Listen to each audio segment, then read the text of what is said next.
എത്ര രൂപയിലാണ് trading first start ചെയ്തത്? ഞാൻ സ്റ്റാർട്ട് ചെയ്തിട്ടുള്ളൊരു ക്യാപിറ്റൽ എന്ന് പറയുന്നത് 25,000-ലാണ്. ഞാൻ ചെറുപ്പം തൊട്ടേ ബിസിനസ്സിൽ പറയുന്ന പോലെ ഉപ്പാടെ കൂടെയൊക്കെ ആയിട്ട് ഇൻവോൾവ്ഡ് ആയിരുന്നു. പ്യുവർലി മൈൻഡ് ഗെയിമാണ്. കാരണം മൈൻഡ് സെറ്റാണ് ഇതിൻ്റെ എല്ലാം എന്ന് പറയുന്നത്. ഏകദേശം നല്ലൊരു എമൗണ്ട് എനിക്ക് അതിൽ തന്നെ നഷ്ടം വന്നൊരു സിറ്റുവേഷൻ വന്നു. ഞാൻ ഏകദേശം 9ാം ക്ലാസ് 10ാം ക്ലാസ് പഠിക്കുന്ന സമയത്ത് നമ്മളൊരു സ്ഥാപനം തന്നെ നേരിട്ട് തുടങ്ങാൻ വേണ്ടിയിട്ട് നമ്മൾ സപ്പോർട്ട് ചെയ്തിട്ടുണ്ടായിരുന്നു. അത് അന്ന് ഞാൻ അങ്ങനെ മണി മാനേജ് ചെയ്തതുകൊണ്ട് എനിക്കത് അങ്ങനെ ചെയ്യാൻ പറ്റിയെന്നുള്ളതാണ്. Hi hello, it's me Sajana Saharas. ഇൻസ്പയറിൻ്റെ ഇൻസ്പിറേഷൻ നിറഞ്ഞ മറ്റൊരു സ്റ്റോറിയിലേക്ക് എല്ലാവർക്കും സ്വാഗതം.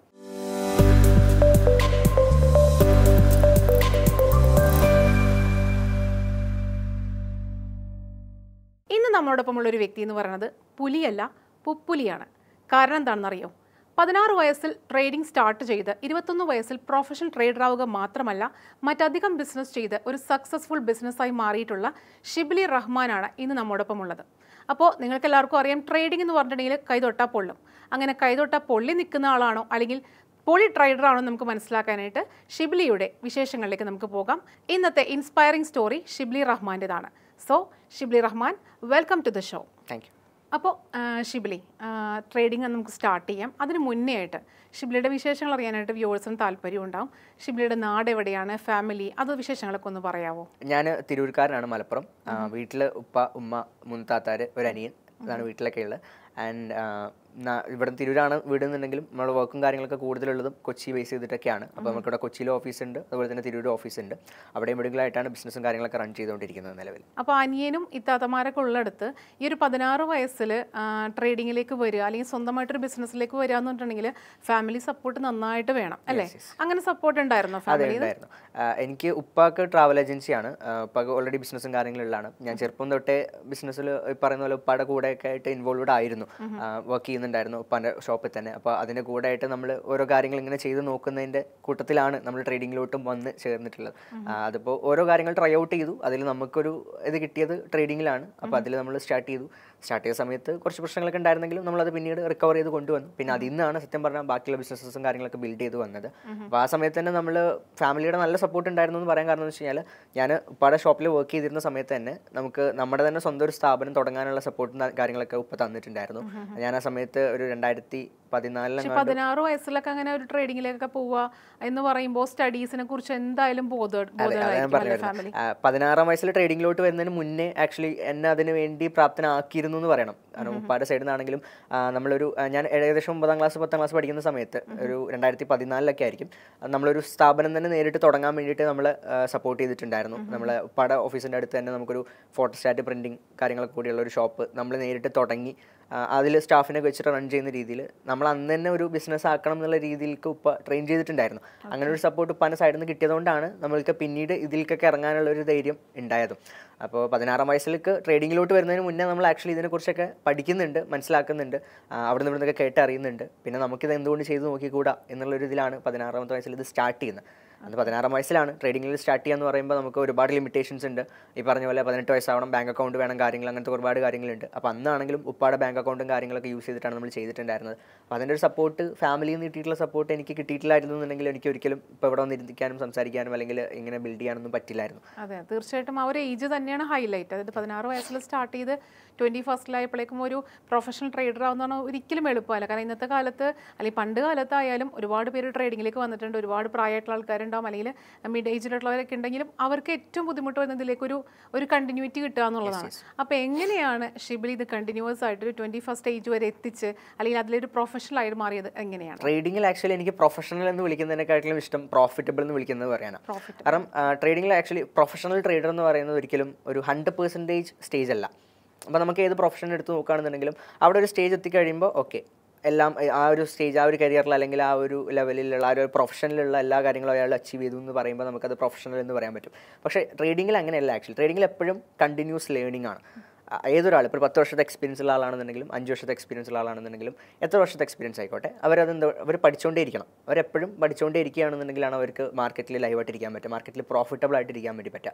അതല്ല അവർ കുറേ കാര്യങ്ങൾ പഠിച്ചു, കുറേ കാര്യങ്ങൾ ചെയ്തു എന്നുള്ളതുകൊണ്ട് അവർക്ക് എന്ത് ചെയ്യാൻ പറ്റില്ല, ഒരു പ്രൊഫഷണൽ ട്രേഡർ ആയി എന്നുള്ള പേരിൽ എല്ലാ കാലവും അതുപോലെ ട്രേഡ് ചെയ്യാൻ പറ്റില്ല. കാരണം മാർക്കറ്റിൽ വ്യത്യാസങ്ങൾ വരും. ഇപ്പോൾ നമുക്കിവിടെ നമ്മുടെ ലോക്കൽ ബിസിനസ്സസ് ട്രഡീഷണൽ മാർക്കറ്റ്സിലോട്ടൊക്കെ നോക്കുമ്പോഴുള്ള മാറ്റങ്ങൾ പോലെ തന്നെ സ്റ്റോക്ക് മാർക്കറ്റിലാണെങ്കിലും ഈ ഫൈനാൻഷ്യൽ മാർക്കറ്റ്സിലൊക്കെ അതിൻ്റേതായ മാറ്റങ്ങൾ വരും. അപ്പോൾ നമ്മളെപ്പോഴും പഠിച്ചുകൊണ്ടേ ഇരിക്കണം. എപ്പോഴും നമ്മളൊരു ലേണിംഗ് സ്റ്റേജിലാണെന്ന് മനസ്സിലാക്കിയിട്ട് മുന്നോട്ട് പോകുമ്പോഴാണ് ആ ഒരു കൺസിസ്റ്റൻസി, അവിടെയാണ് അതിൻ്റെ പോയിന്റ് വരുന്നത്. ആ കൺസിസ്റ്റൻസി നമുക്ക് കീപ്പ് ചെയ്യാൻ പറ്റി കഴിഞ്ഞാലാണ് നമുക്കൊരു പ്രോഫിറ്റബിൾ ട്രേഡർ ആവാൻ പറ്റുക. സോ ഒരു പ്രോഫിറ്റബിൾ ട്രേഡർ എന്നുള്ളതാണ് എനിക്ക് ഇഷ്ടം കേൾക്കാനാണെന്നുണ്ടെങ്കിൽ. ഓക്കെ, അപ്പോൾ ഞാൻ നേരത്തെ പറഞ്ഞ ഇൻട്രൊഡക്ഷനിൽ വല്ല പ്രൊഫഷണൽ തിരിച്ചെടുത്തിരിക്കുന്നു. പ്രോഫിറ്റബിൾ ആയിട്ടുള്ള ഷിബ്ലി റഹ്മാൻ തീർച്ചയായിട്ടും പറഞ്ഞാൽ കറക്റ്റ് ആണ് കേട്ടോ. കാരണം പ്രൊഫഷണൽ അല്ല ഇതിൽ നമുക്ക് മുഖ്യമായിട്ടുള്ളത്, പ്രോഫിറ്റ് ആണോ ലോസ് ആണോ എന്നുള്ളതാണ് ഒരു ട്രേഡിങ്ങിൽ ഏറ്റവും പ്രധാനമായിട്ടുള്ളത്.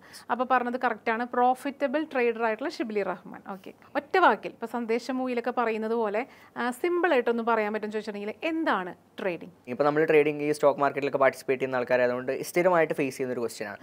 നമുക്ക് ഇൻ ഡെഫിനേഷൻ അത് പറയുകയാണെന്നുണ്ടെങ്കിൽ നമ്മൾ ഒരു ട്രേഡിംഗ് എന്ന് പറയുമ്പോൾ നമ്മളൊക്കെ ട്രേഡ് ചെയ്യുന്നുണ്ട്. പക്ഷേ നമ്മൾ ഈ പറഞ്ഞ പോലെ സ്റ്റോക്ക് മാർക്കറ്റിലോ ഫൈനാൻഷ്യൽ മാർക്കറ്റ്സിലോ അല്ല ട്രേഡ് ചെയ്യുന്നത്. നമ്മളൊരു ഒരു ഷോപ്പിൽ പോയിട്ട് നമ്മളൊരു പ്രൊഡക്റ്റ് പർച്ചേസ് ചെയ്ത് കഴിയുമ്പോൾ നമ്മൾ അവരുടെ ഒരു ട്രേഡ് ചെയ്തു.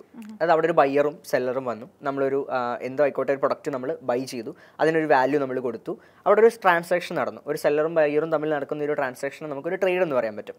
അതാണ് ബേസിക്കലി ട്രേഡിംഗ് എന്ന് പറയുമ്പോൾ. അപ്പോൾ ഇത് നമ്മളുടെ ഈ സ്റ്റോക്ക് മാർക്കറ്റ് ട്രേഡിംഗ് അല്ലെങ്കിൽ മറ്റുള്ള ഫൈനാൻഷ്യൽ മാർക്കറ്റ്സിലെ ട്രേഡിങ്ങിലോട്ട് വരുമ്പോൾ അവിടെ നമുക്ക് ട്രേഡ് ചെയ്യാൻ ഈ പറഞ്ഞ പോലെ പ്രൊഡക്റ്റിലാണ് വ്യത്യാസം വരുന്നത്. ഇവിടെ നമ്മളിപ്പോൾ ഒരു പച്ചക്കറി മേടിക്കുന്നതിനും മീൻ മേടിക്കുന്നതിനൊക്കെ നമുക്ക് ട്രേഡിംഗ് എന്ന് പറയാൻ പറ്റും. പക്ഷേ ഇവിടെ വരുമ്പോൾ എന്താ വ്യത്യാസം എന്ന് വെച്ചാൽ ഇവിടെ നമ്മൾ പബ്ലിക് ലിസ്റ്റഡ് ആയിട്ടുള്ള കമ്പനീസിൻ്റെ ഷെയറുകളാണ് ട്രേഡ് ചെയ്യുന്നതാണ്, അതായത് വാങ്ങുകയും വിൽക്കുകയും ചെയ്യുന്നത്. സിമ്പിളായിട്ട് പറയുകയാണെങ്കിൽ അത്രയേ ഉള്ളൂ.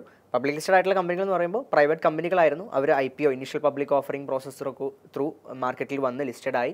ഈ പബ്ലിക് ലിസ്റ്റഡ് ആയിട്ടുള്ള കമ്പനീസിൻ്റെ ഷെയറുകൾ ഇൻവെസ്റ്റേഴ്സിനും അതുപോലെ തന്നെ ട്രേഡേഴ്സിനൊക്കെ ബൈ ചെയ്യാനും സെല് ചെയ്യാനുള്ള ഓപ്ഷനാണ് ഒരു സ്ഥലത്തെ പറയുന്ന പേരാണ് സ്റ്റോക്ക് മാർക്കറ്റ് എന്ന് പറയുന്നത്. ഈ ഒരു സ്റ്റോക്ക് മാർക്കറ്റിലുള്ള ഇത്തരം പ്രൊഡക്റ്റുകളെ വാങ്ങുകയും വിൽക്കുകയും ചെയ്യുന്ന ഈ പ്രോസസ്സിനെയാണ് നമുക്ക് സ്റ്റോക്ക് മാർക്കറ്റ് ട്രേഡിംഗ് എന്ന് പറയാൻ പറ്റുക. അതായത് നമ്മളിപ്പോൾ ഒരു കടയിൽ പോയിട്ട് വാങ്ങിക്കുന്നുണ്ട്, തീർച്ചയായിട്ടും അതൊരു ട്രേഡിംഗ് തന്നെയാണ്. അതിനപ്പുറം ഒരു സ്റ്റോക്ക് മാർക്കറ്റ് ട്രേഡിംഗ് എന്ന് പറയുന്നത് ഒരു ബയറും അല്ലെങ്കിൽ സെല്ലറും പബ്ലിക് ലിസ്റ്റഡ് ആയിട്ടുള്ള കമ്പനിയുടെ ഷെയറുകളാണ് നമ്മളവിടെ വാങ്ങുകയും വിൽക്കുകയും ചെയ്യുന്നത്. അത് മാത്രമല്ല അല്ലാത്ത പ്രൊഡക്റ്റുകളും ഉണ്ട്, മറ്റുള്ള ഫൈനാൻഷ്യൽ മാർക്കറ്റ്സിലും ഡിഫറെൻറ്റ് പ്രൊഡക്ട്സുകളുണ്ട്. അപ്പോൾ ഓരോ എന്ത് പ്രൊഡക്റ്റാണ് നമ്മൾ വാങ്ങുന്നത് വിൽക്കുന്നതിനനുസരിച്ച് അത് ഓരോന്നും ക്ലാസിഫൈ ചെയ്ത് വെച്ചിട്ടുണ്ട്. അപ്പോൾ നമ്മൾ കൂടുതലും പാർട്ടിസിപ്പേറ്റ് ചെയ്യുന്നത് ഇന്ത്യൻ മാർക്കറ്റിൽ ഇക്വിറ്റീസിലും അതുപോലെ തന്നെ ഓപ്ഷൻസിലുമാണ്. ഇക്വിറ്റീസ് എന്ന് പറയുമ്പോൾ നമുക്ക് ഈ പബ്ലിക് ലിസ്റ്റഡ് ആയിട്ടുള്ള കമ്പനീസിൻ്റെ ഷെയറുകളും കാര്യങ്ങളും വാങ്ങുക വിൽക്കുക, പ്രോഫിറ്റ് വരുന്ന ഷോർട്ട് ടേം ആയിട്ടും ലോങ് ടേം ആയിട്ടൊക്കെ നമ്മൾ ചെയ്യുന്നുണ്ടാവും. അത് ഓരോ മെത്തേഡ്സ് അനുസരിച്ച്. അതുപോലെ തന്നെ നമുക്ക് ഓപ്ഷൻ കോൺട്രാക്റ്റുകളുണ്ട്, ഓരോ കോൺട്രാക്ട്സുകൾ പ്രൈസ് കോൺട്രാക്റ്റുകൾ നമുക്ക് വാങ്ങാനും വിൽക്കാനും പറ്റും. ആ രീതിയിലുള്ള ട്രേഡിങ്സും കാര്യങ്ങളും വരുന്നുണ്ട്. അപ്പോൾ ഓരോ മെത്തേഡാണ് നമ്മൾ ഏത് മെത്തേഡാണ് നമ്മൾ കൂടുതൽ നമുക്ക് പ്രോഫിറ്റബിൾ ആവുന്നത് അല്ലെങ്കിൽ നമുക്ക് കൂടുതൽ പ്രോഫിറ്റ്സ് ഉണ്ടാക്കാൻ പറ്റുന്നത്, റിസൾട്ട്സ് ഉണ്ടാക്കാൻ പറ്റുന്നത്, ആ മെത്തേഡിൽ നമ്മൾ കൂടുതൽ ഫോക്കസ് ചെയ്യാന്നുള്ളതാണ് നമ്മുടെ സൈഡിൽ നമ്മൾ ചെയ്യേണ്ടത്. കൂടുതൽ ഇൻഡെപ്ത് ആയിട്ട് പറയാനാണെന്നുണ്ടെങ്കിൽ ഒരുപാട് ടെക്നിക്കൽ ടേംസും കാര്യങ്ങളും ഉണ്ടാവും. അതാണ് അതിൻ്റെ ഒരു സിസ്റ്റം വരുന്നത്. ഞാൻ ചിലത് എനിക്കറിയാവുന്ന ചില ടേംസ് ഞാൻ കേട്ടിട്ടുള്ളതാണ്. ഡിമാറ്റ് അക്കൗണ്ട്, പിന്നെ ഫോറെക്സ്, അങ്ങനെയുള്ള ചില ടേംസ് നമ്മൾ കേട്ടിട്ടുണ്ട്. അപ്പോൾ ആ ടേംസിനെ കുറിച്ച് തീർച്ചയായിട്ടും ഒരു കടൽ പോലത്തെ ഒരു സംഭവമാണ് ട്രേഡിംഗ് എന്ന് പറയുന്നത്. എങ്കിലും ഒരു കാര്യത്തിനെ കുറിച്ച് അറിയുന്ന ABCD എന്തായാലും ഉണ്ടാവുമല്ലോ. ആ ABCD എന്താണെന്ന് ചോദിക്കുകയാണെങ്കിൽ ട്രേഡിങ്ങിനെ കുറിച്ച് ഇപ്പോൾ പറഞ്ഞ പ്രോഫിറ്റബിൾ ട്രേഡർ ആയിട്ടുള്ള ഷിബ്ലി റഹ്മാൻ ആ ABCD അബൌട്ട് ട്രേഡിംഗ് എന്താണ് പറയാനുണ്ടാവുക? ഞാനിപ്പോൾ പറഞ്ഞു വെച്ച കാര്യങ്ങൾ അതാണ് ബേസിക് ആയിട്ട് ആദ്യം നമ്മൾ മനസ്സിലാക്കേണ്ട ഒരു കാര്യം എന്ന് പറയുന്നത് എന്താണ് മാർക്കറ്റ് എന്നുള്ള ഐഡിയ ഉണ്ടായിരിക്കണം. എന്താണ് ഈ സ്റ്റോക്ക് മാർക്കറ്റ്, ഇവിടെ എന്താണ് സംഭവിക്കുന്നത്. അപ്പോൾ ഇവിടെ നമുക്ക് ബയേഴ്സ് ഉണ്ട്, സെല്ലേഴ്സ് ഉണ്ട്, ആൾക്കാർ വാങ്ങുന്ന ആൾക്കാരുണ്ട്, വിൽക്കുന്ന ആൾക്കാരുണ്ട്. എന്താണ് ഇവരൊക്കെ വാങ്ങുന്നത് വിൽക്കുന്നുള്ള പ്രൊഡക്റ്റുകൾ. ഇപ്പോൾ പ്രൊഡക്റ്റ് എന്താണ്? ഈ പബ്ലിക് ലിസ്റ്റഡ് ആയിട്ടുള്ള കമ്പനീസിൻ്റെ ഷെയറുകൾ കാര്യങ്ങൾ, അതുപോലെ തന്നെ പ്രൈസ് കോൺട്രാക്റ്റുകൾ, കമ്മോഡിറ്റി പ്രൊഡക്റ്റുകൾ, ഇങ്ങനത്തെ പ്രൊഡക്റ്റുകളും കാര്യങ്ങളൊക്കെ ഇവിടെ ഉണ്ട്. ഇത് ആൾക്കാർക്ക് വാങ്ങാനും വിൽക്കാനൊക്കെ പറ്റും. ഇതിനുള്ള ഒരു സ്ഥലമാണ് സ്റ്റോക്ക് മാർക്കറ്റ്. അപ്പോൾ ഇത് വാങ്ങാനും വിൽക്കാനൊക്കെ ഒരു സ്ഥലം വേണം, ഒരു എക്സ്ചേഞ്ച് വേണം. ഒരു എക്സ്ചേഞ്ച് എന്ന് പറയുന്നത് നമുക്കിവിടെ ഇന്ത്യൻ സ്റ്റോക്ക് മാർക്കറ്റിലുള്ള എക്സ്ചേഞ്ചുകൾ, national stock exchange, Bombay stock exchange, അങ്ങനെ ഒട്ടനധികം എക്സ്ചേഞ്ചുകൾ നമുക്ക് ഇവിടെ ഉണ്ട്. അതിൽ മേജർ ആയിട്ടുള്ള എക്സ്ചേഞ്ചസ് ആണ് BSE and NSE. അതിൻ്റെ ഇൻഡൈസസ് ആണ് നിഫ്റ്റി, സെൻസെക്സ് എന്നൊക്കെ നിങ്ങൾ കേട്ടിട്ടുണ്ടാവുന്ന ടേംസ്. അതിൽ പിന്നെ അങ്ങോട്ട് വരികയാണെന്നുണ്ടെങ്കിൽ ഇപ്പോൾ ഒരു കാര്യം പറഞ്ഞു വെച്ചാൽ ഡിമാറ്റ് അക്കൗണ്ട് ചോദിച്ച കാര്യം എന്ന് പറയുന്നത് ഡിമാറ്റ് അക്കൗണ്ട്. ട്രേഡിംഗ് എന്ന് പറയുമ്പോൾ ഫസ്റ്റ് കേൾക്കുന്നത് ഡിമാറ്റ് അക്കൗണ്ട്. അതിന്റെ കാരണം എന്ന് പറയുന്നത് ഇപ്പോൾ നമുക്കൊക്കെ ബാങ്ക് അക്കൗണ്ടുകൾ ഉണ്ട്. നമുക്ക് ബാങ്കിൽ ക്യാഷ് ട്രാൻസാക്ഷൻസ് കാര്യങ്ങളൊക്കെ ചെയ്യണമെന്നുണ്ടെങ്കിൽ നമുക്ക് ബാങ്ക് അക്കൗണ്ട് വേണം. അതുപോലെ തന്നെ നമുക്ക് ഷെയർസിൽ അതുപോലെ തന്നെ സ്റ്റോക്ക് മാർക്കറ്റിൽ നമുക്ക് പാർട്ടിസിപ്പേറ്റ് ചെയ്യണമെന്നുണ്ടെങ്കിൽ ഷെയറുകൾ വാങ്ങാനും വിൽക്കാനും ഒക്കെ നമുക്ക് ഒരു ഡിമാറ്റ് അക്കൗണ്ട് വേണം. അതാണ് ഡിമാറ്റ് അക്കൗണ്ട് എന്ന് പറയുന്നത്. ഈ ഡിമാറ്റ് അക്കൗണ്ട് നമുക്ക് ബ്രോക്കേഴ്സ് ത്രൂ ആണ് എന്ത് ചെയ്യാൻ പറ്റുക, ഓപ്പൺ ചെയ്യാൻ വേണ്ടി പറ്റുക. നമ്മുടെ ഡിമാറ്റ് അക്കൗണ്ട് സെബി രജിസ്റ്റേർഡ് ആയിട്ടുള്ള ബ്രോക്കേഴ്സിൻ്റെ അണ്ടറിലാണ് നമുക്ക് ഓപ്പൺ ചെയ്യാനും ഓപ്പറേറ്റ് ചെയ്യാനൊക്കെ വേണ്ടിയിട്ട് പറ്റുക. അപ്പോൾ ആ ഡിമാറ്റ് അക്കൗണ്ടിലാണ് നമ്മൾ ഫണ്ട് ആഡ് ചെയ്യുന്നതും നമ്മൾ അതിൽ ക്യാഷ് വെച്ചിട്ട് നമുക്ക് ഷെയർസ് പർച്ചേസ് ചെയ്യാനും ഇൻവെസ്റ്റ് ചെയ്യാനും ട്രേഡ് ചെയ്യാനൊക്കെ പറ്റുന്നതൊക്കെ ഈ ഒരു ഡിമാറ്റ് അക്കൗണ്ട് ത്രൂ ആണ്. പിന്നെ പറഞ്ഞൊരു term forex. I think forex എന്ന് പറയുമ്പോൾ ഒരു അനദർ ഫൈനാൻഷ്യൽ മാർക്കറ്റാണ്. ഇപ്പോൾ നമ്മൾ ഇന്ത്യൻ മാർക്കറ്റിനെ കുറിച്ചാണ് ഇതുവരെ നമ്മൾ സംസാരിച്ചത്. ഇന്ത്യൻ മാർക്കറ്റ് എന്ന് പറയുമ്പോൾ നമ്മൾ ഇന്ത്യയിൽ പബ്ലിക് ലിസ്റ്റഡ് ആയിട്ടുള്ള കമ്പനീസിൻ്റെ ഷെയറുകൾ ട്രേഡ് ചെയ്യപ്പെടുന്ന ഒരു മാർക്കറ്റാണ് ഇന്ത്യൻ മാർക്കറ്റ്. ഫോറക്സ് എന്ന് പറയുമ്പോൾ ഫോറിൻ കറൻസി പെയേഴ്സ്, അതായത് മറ്റുള്ള രാജ്യത്തിൻ്റെയൊക്കെ കറൻസി പെയറുകൾ ട്രേഡ് നടക്കുന്ന ഒരു ട്രാൻസാക്ഷൻ നടക്കുന്നതാണ് ഫോറക്സ് എന്ന് പറയുന്നത്. അപ്പോൾ പുറത്ത് ട്രാവൽ ചെയ്തിട്ടുണ്ടോ, പുറത്ത് ട്രാവൽ ചെയ്തിട്ടുള്ള അപ്പോൾ പുറത്ത് ട്രാവൽ ചെയ്യുമ്പോൾ നമ്മൾ അവിടുത്തെ കറൻസി യൂസ് ചെയ്യും അല്ലേ. അപ്പോൾ നമ്മൾ എയർപോർട്ടിൽ പോകുകയാണെങ്കിൽ അവിടെ എക്സ്ചേഞ്ചിൽ പോയിട്ട് നമ്മൾ എന്ത് ചെയ്യും, കറൻസി എക്സ്ചേഞ്ചിൽ പോയിട്ട് നമ്മൾ നമ്മുടെ കറൻസി വിറ്റിട്ട് അവിടെ നിന്ന് അവരുടെ കറൻസി എന്ത് ചെയ്യും, പർച്ചേസ് ചെയ്യും. അപ്പോൾ ഒരു കറൻസിയാണ് നമ്മൾ വാങ്ങുന്നതും വിൽക്കുന്നതും. ആ ഒരു കറൻസി ട്രാൻസാക്ഷനെയാണ് ഫോറക്സ് ട്രാൻസാക്ഷൻ എന്ന് പറയുന്നത്. സോ ഒരു കറൻസി ട്രാൻസാക്ഷൻ നടത്തിയിട്ടുള്ള ഒരാളാണെന്നുണ്ടെങ്കിൽ ഓൾറെഡി അയാൾ ഫോറക്സ് ട്രേഡിംഗിൽ പാർട്ടിസിപ്പേറ്റ് ചെയ്തു. അതിൻ്റെ ഒരു ഡിജിറ്റൽ അതിൻ്റെ ഒരു ഡിജിറ്റൽ വേർഷനാണ്, നമുക്ക് ഡിജിറ്റലി ചെയ്യാൻ പറ്റുന്ന ഒരു വേർഷനാണ്, ഓൺലൈൻ ത്രൂ ചെയ്യാൻ പറ്റുന്ന ഒരു വേർഷനാണ് ഈ ഫോറക്സ് ട്രേഡിംഗ് എന്ന് പറയുന്നത്. ആക്ച്വലി നമ്മുടെ ഈ ഒരു ട്രേഡിങ്ങിലൂടെയൊക്കെ നമുക്ക് അല്ലെങ്കിൽ ഇപ്പോൾ ട്രേഡിംഗ് ആയാലും ബിറ്റ് കോയിൻ അങ്ങനെയുള്ളതൊക്കെ ഒരു ഡിജിറ്റൽ ആണോ അല്ലെങ്കിൽ വെർച്വൽ മണിയാണോ അത് ഉദ്ദേശിക്കുന്നത്? അത് ആക്ച്വലി ഇപ്പോൾ ഈ ക്രിപ്റ്റോ എന്നൊക്കെ പറയുമ്പോൾ അത് കംപ്ലീറ്റ്ലി വെർച്വൽ ആണ്. ഓക്കെ, അതിൽ ഫിസിക്കൽ ഇൻസ്ട്രുമെന്റ്സ് നമുക്ക് കോപ്പി ചെയ്യാൻ നമുക്കുള്ള ഓപ്ഷൻസ് ഉണ്ടെന്നുണ്ടെങ്കിലും, മീൻസ് നമുക്ക് ഫിസിക്കൽ ഹാർഡ്വെയർസിലോട്ടും കാര്യങ്ങളോട്ടൊക്കെ മാറ്റാൻ പറ്റുന്നുണ്ടെങ്കിലും അത് ഡിജിറ്റൽ അസറ്റ് തന്നെയാണ്.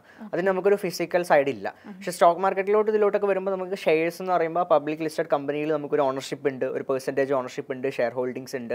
ആ രീതിയിലേക്ക് വരുമ്പോൾ ഒരു വ്യത്യാസമുണ്ട്. അപ്പോൾ അതൊരു വിർച്വൽ സെറ്റപ്പും അതുപോലെ തന്നെ നമുക്കിവിടെ ഫിസിക്കൽ എന്ന് പറയാൻ പറ്റില്ല, എന്നാൽ നമുക്കിവിടെ അതിനുള്ളൊരു ഓണർഷിപ്പിനുള്ള ഒരു പ്രൊഡക്റ്റും കാര്യങ്ങളൊക്കെ നമുക്കിവിടെ ഉണ്ട് എന്നുള്ളതാണ് വ്യത്യാസം വരുന്നത്. അപ്പോൾ ക്രിപ്റ്റോ മാർക്കറ്റ് എന്ന് പറയുന്നതാണ് ബിറ്റ് കോയിനും കാര്യങ്ങളൊക്കെ വരുന്നത് ഒരു digital asset, completely digital asset ആണ്. അത് മാത്രമല്ല ഡീസെൻട്രലൈസ്ഡും ആണ്. അതിനൊരു സെൻട്രലൈസ്ഡ് സ്വഭാവമില്ല. അതൊരു ടെക്നോളജി, ബ്ലോക്ക് ചെയിൻ ടെക്നോളജീനെ ബേസ് ചെയ്തിട്ടൊക്കെ വർക്ക് ചെയ്യുന്ന, ടെക്നിക്കൽ ടേംസിലോട്ട് പോകുകയാണെങ്കിൽ ഒരുപാടുണ്ട്. അപ്പോൾ ആ ഒരു രീതിയിൽ വർക്ക് ചെയ്യുന്നതാണ്. അപ്പോൾ അതിനെ നമുക്ക് കംപ്ലീറ്റ്ലി പറയുന്ന ഡിജിറ്റൽ അസറ്റ്സ് എന്നുള്ള രീതിയിൽ നമുക്ക് പറയാൻ പറ്റും. ഷെയർസിനെ നമുക്ക് പൂർണ്ണമായിട്ട് അങ്ങനെ പറയാൻ പറ്റില്ല.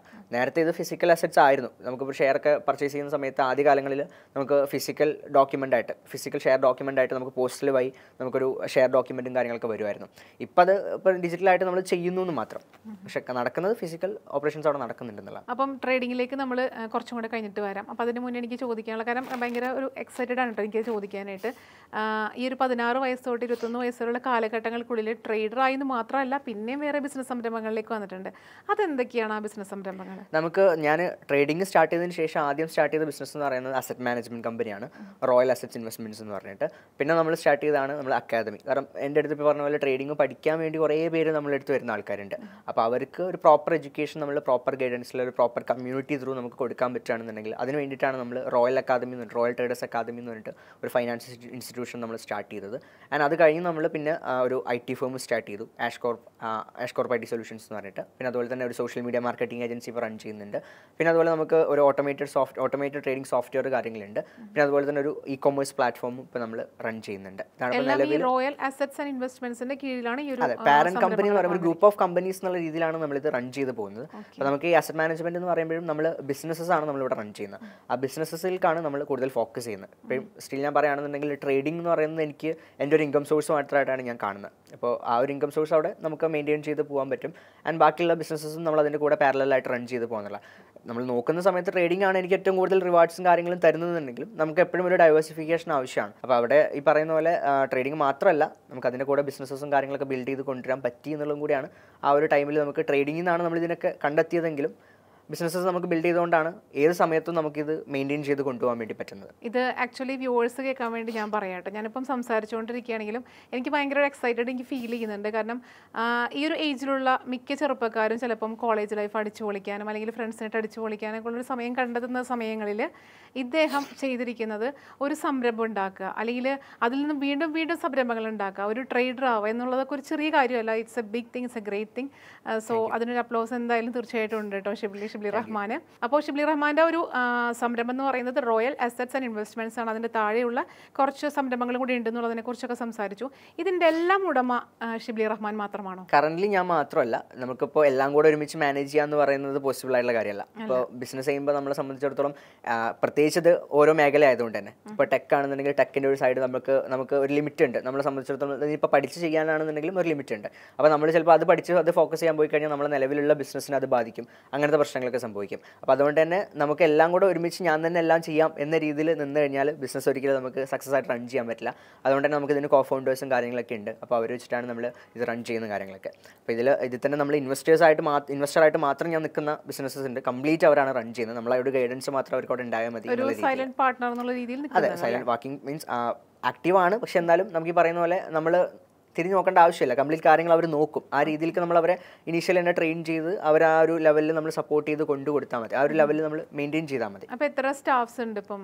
നമുക്കിപ്പോൾ ഏകദേശം നമ്മളെ ടീം സ്ട്രെങ്ത് നോക്കുകയാണെങ്കിൽ ഏകദേശം 30ഓളം ടീം സ്ട്രെങ്ത് ഉണ്ട്. 30ഓളം സ്റ്റാഫ് ഉണ്ട് അല്ലേ? Okay fine. പിന്നെ എത്രത്തോളം ക്ലയൻസ് ഉണ്ട്? ക്ലയൻസ് നമുക്ക് ഇപ്പോൾ നമ്മുടെ കമ്മ്യൂണിറ്റിയിലോട്ട് നോക്കുകയാണെന്നുണ്ടെങ്കിൽ നമുക്ക് ഏകദേശം ഒരു 1000-ഓളം സ്റ്റുഡൻസ് നമ്മുടെ കമ്മ്യൂണിറ്റിയിൽ റോയൽ അക്കാദമിയിൽ നമുക്ക് പഠിച്ചിറങ്ങിയിട്ടുണ്ട്. അപ്പോൾ നമുക്ക് അസറ്റ് മാനേജ്മെൻറ്റിലാണെന്നുണ്ടെങ്കിലും 50 പേരോളം ക്ലയൻസ് വരുന്നുണ്ട്. പിന്നെ നമ്മുടെ സോഫ്റ്റ്വെയറിൻ്റെ സബ്സ്ക്രിപ്ഷൻ എടുത്തിട്ടുള്ള ആൾക്കാർ ഒരു 100-150 പേര് അങ്ങനെ വരുന്നുണ്ട്. അപ്പോൾ ക്ലയൻസ് എപ്പോഴും നമുക്കൊരു നമ്പർ എന്ന രീതിയിൽ പറയാൻ പറ്റില്ല. ഇങ്ങോട്ടും ക്ലയൻസുകൾ ഇങ്ങനെ ഓരോ ദിവസം വന്നുകൊണ്ടിരിക്കുകയാണ്, അങ്ങനെ വന്നുകൊണ്ടിരിക്കുന്ന രീതിയിലാണ്. അപ്പോൾ എല്ലാ സ്റ്റാഫ് ആയാലും അല്ലെങ്കിൽ ക്ലയൻസ് ആയാലും 100% സാറ്റിസ്ഫൈ ആണെന്ന് ഷിബിലിക്ക് സാറ്റിസ്ഫൈ ആക്കാൻ നമുക്ക് മാക്സിമം നമ്മൾ നമ്മുടെ സൈഡിൽ നിന്ന് ട്രൈ ചെയ്യും. കാരണം ഇപ്പോൾ ട്രേഡിങ്ങിൻ്റെ കേസിലോട്ട് വരുമ്പോൾ ബാക്കിയുള്ളതൊക്കെ ഓക്കെ, ബാക്കിയുള്ളതൊക്കെ നമുക്ക് 100% നമുക്ക് എത്തിക്കാൻ പറ്റും. പക്ഷേ ട്രേഡിങ്ങിൻ്റെ കേസിലോട്ട് വരുമ്പോൾ അവിടെ നമുക്ക് വരുന്ന സ്റ്റുഡൻസ് ആയിക്കോട്ടെ, നമുക്ക് ഒരിക്കലും 100% എന്നുള്ളൊരു സംഭവം അവിടെ അച്ചീവ് ചെയ്യാൻ പറ്റില്ല. കാരണം നമ്മളെപ്പോലെ നമ്മൾ മനസ്സിലാക്കി പഠിച്ച കാര്യങ്ങൾ, നമ്മളുടെ ഈ എക്സ്പീരിയൻസ് കാര്യങ്ങൾ ഇതൊക്കെയാണ് ഇവർക്ക് നമ്മൾ പഠിപ്പിച്ചു കൊടുക്കുന്നത്. നമ്മളുടെ കൂടെ ഇരുത്തിയിട്ടാണ് ഇവരെ ട്രേഡ് ചെയ്യിപ്പിക്കുന്നത്. എക്സ്പീരിയൻസ് അങ്ങനെ ഒരു എക്സ്പീരിയൻസ് അവർക്ക് ഉണ്ടാക്കി കൊടുത്ത് ആ രീതിയിൽ പ്രാക്ടീസ് ചെയ്യിപ്പിച്ചിട്ടാണ് നമ്മൾ ഇവരെ പഠിപ്പിക്കുന്നതൊക്കെ. പക്ഷേ ആ ഒരു സെയിം എഫേർട്ട് അവരിട്ട് കഴിഞ്ഞാലാണ് അതിൻ്റെ റിസൾട്ട് അതുപോലെ ഉണ്ടാവുക. ഇപ്പോൾ ഒരു ബാച്ച് വൈസ് ഒക്കെ വരികയാണെന്നുണ്ടെങ്കിൽ 10 പേര് നമ്മൾ എടുത്ത് നോക്കുകയാണെന്നുണ്ടെങ്കിൽ ആ 10 പേരിൽ 10 പേരും ഡിഫറൻറ്റ് ഐക്യൂലായിരിക്കും. അവർ ഓരോരുത്തരുടെയും ഓരോ ക്യാരക്ടർ അല്ലെങ്കിൽ ഓരോരുത്തരുടെയും ക്യാപ്പബിലിറ്റി ഒക്കെ വ്യത്യാസം ഉണ്ടാവും. ക്യാപിറ്റൽ വ്യത്യാസം ഉണ്ടാവും, ക്യാപ്പബിലിറ്റി വ്യത്യാസം ഉണ്ടാവും, ഓരോ കാര്യങ്ങൾ വ്യത്യാസം ഉണ്ടാവും. അപ്പോൾ അതിനനുസരിച്ച് അവരുടെ റിസൾട്ടിലും അതിൻ്റേതായ വ്യത്യാസങ്ങളുണ്ടാവും. അപ്പോൾ 100% ഒരിക്കലും നമുക്കതിൽ അഷ്യൂർഡ് പറയാൻ പറ്റില്ല. ട്രേഡിങ്ങിൻ്റെ കേസിൽ ഒരു കാര്യത്തിലും നമുക്ക് 100% അഷുറൻസ് പറയാൻ പറ്റില്ല. അതിനിപ്പോൾ പ്രോഫിറ്റിൻ്റെ കേസിലാണെങ്കിലും എല്ലാത്തിൻ്റെ കേസിലും നമുക്ക് എല്ലാ മാസവും ഇത്ര രൂപ പ്രോഫിറ്റ് കിട്ടും എന്ന രീതിയിൽ ഒരിക്കലും ട്രേഡിങ്ങിനെ കാണാൻ പാടില്ല എന്നുള്ളത് ഞാൻ എല്ലായിടത്തും പറയുന്ന കാര്യമാണ്. അതിന് റീസൺ ഉണ്ട്. കാരണം ട്രേഡിംഗ് സ്റ്റിൽ ഒരു വേരിയബിൾ ഇൻകം സോഴ്സ് ആയിട്ട് നമുക്ക് കാണാൻ പറ്റുള്ളൂ. എല്ലാ മാസവും അതിൽ നിന്ന് ഒരു ഫിക്സഡ് ഇൻകം എന്ന രീതിയിൽ നമുക്ക് ട്രേഡിങ്ങിനെ കാണാൻ പറ്റില്ല. അതുകൊണ്ട് തന്നെയാണ് നമ്മൾ പാരലായിട്ട് മറ്റുള്ള ബിസിനസ്സും കാര്യങ്ങളൊക്കെ ബിൽഡ് ചെയ്യുന്നതും ഒക്കെ ചെയ്യുന്നതും. അപ്പോൾ ഈ പറഞ്ഞ നമ്മൾ ചോദിച്ചു എന്ന് പറഞ്ഞാൽ 100% നമുക്ക് സാറ്റിസ്ഫൈഡ് ആക്കാൻ പറ്റുമെന്ന് വെച്ച് കഴിഞ്ഞാൽ നമ്മുടെ സൈഡിൽ നിന്ന് നമ്മൾ 100% സാറ്റിസ്ഫൈഡ് ആവും. നമ്മളെ എല്ലാ സർവീസസ് അവർക്ക് പ്രൊവൈഡ് ചെയ്യുന്നുണ്ട്. പിന്നെ അത് മാത്രമല്ല, ഇപ്പോൾ കമ്മ്യൂണിറ്റിയുടെ കേസിലാണെങ്കിലും ഒരു ട്രേഡർ നമ്മളെടുത്ത് വരികയാണ്, ഒരു സ്റ്റുഡൻ്റ് ആയിട്ട് വരികയാണെന്നുണ്ടെങ്കിൽ അവർ ട്രേഡ് ചെയ്ത് ഇൻഡിവിജ്വലി പ്രോഫിറ്റബിൾ ആവുന്നത് വരെ നമ്മളുടെ ഗൈഡൻസും കാര്യങ്ങളും നമ്മൾ കൊടുത്തുകൊണ്ടിരിക്കും. അതല്ലാതെ നമുക്ക് ഒരു മാസത്തെ കോഴ്സ് അല്ലെങ്കിൽ ഒരു 2 മാസത്തെ കോഴ്സ് അല്ലെങ്കിൽ ഒരു വർഷത്തെ കോഴ്സ് അങ്ങനത്തെ ഒരു സംഭവത്തിലല്ല നമ്മൾ അവരെ ക്ലയൻസിനെ നമ്മൾ അപ്രോച്ച് ചെയ്യുന്നത്. അവർ പ്രോഫിറ്റബിൾ ആവുന്നവരെ നമ്മൾ അവരെ കൂടെ ഫിക്സഡ് പീരീഡ് ഒന്നും കൊടുക്കുന്നില്ല. നിങ്ങൾ എപ്പോഴാണോ സ്റ്റേബിൾ ആവുന്നത് അതുവരെ ഞങ്ങൾ കൂടെ ഉണ്ടാവുന്നതാണ് റോയൽ അസറ്റ്സ് ആൻഡ് ഇൻവെസ്റ്റ്മെന്റ് കൊടുക്കുന്ന ഏറ്റവും വലിയ ഒരു ഉറപ്പ് അല്ലേ? കാരണം ഇത് നമ്മളൊരു ബിസിനസ് ആയിട്ടല്ല, ആക്ച്വലി നമ്മളൊരു കമ്മ്യൂണിറ്റി ആയിട്ടാണ് നമ്മളിത് ഇനീഷ്യലി തന്നെ നമ്മൾ സ്റ്റാർട്ട് ചെയ്തപ്പോൾ തന്നെ നമ്മളത് മെയിൻറ്റെയിൻ ചെയ്ത് വന്നിട്ടുള്ളത്.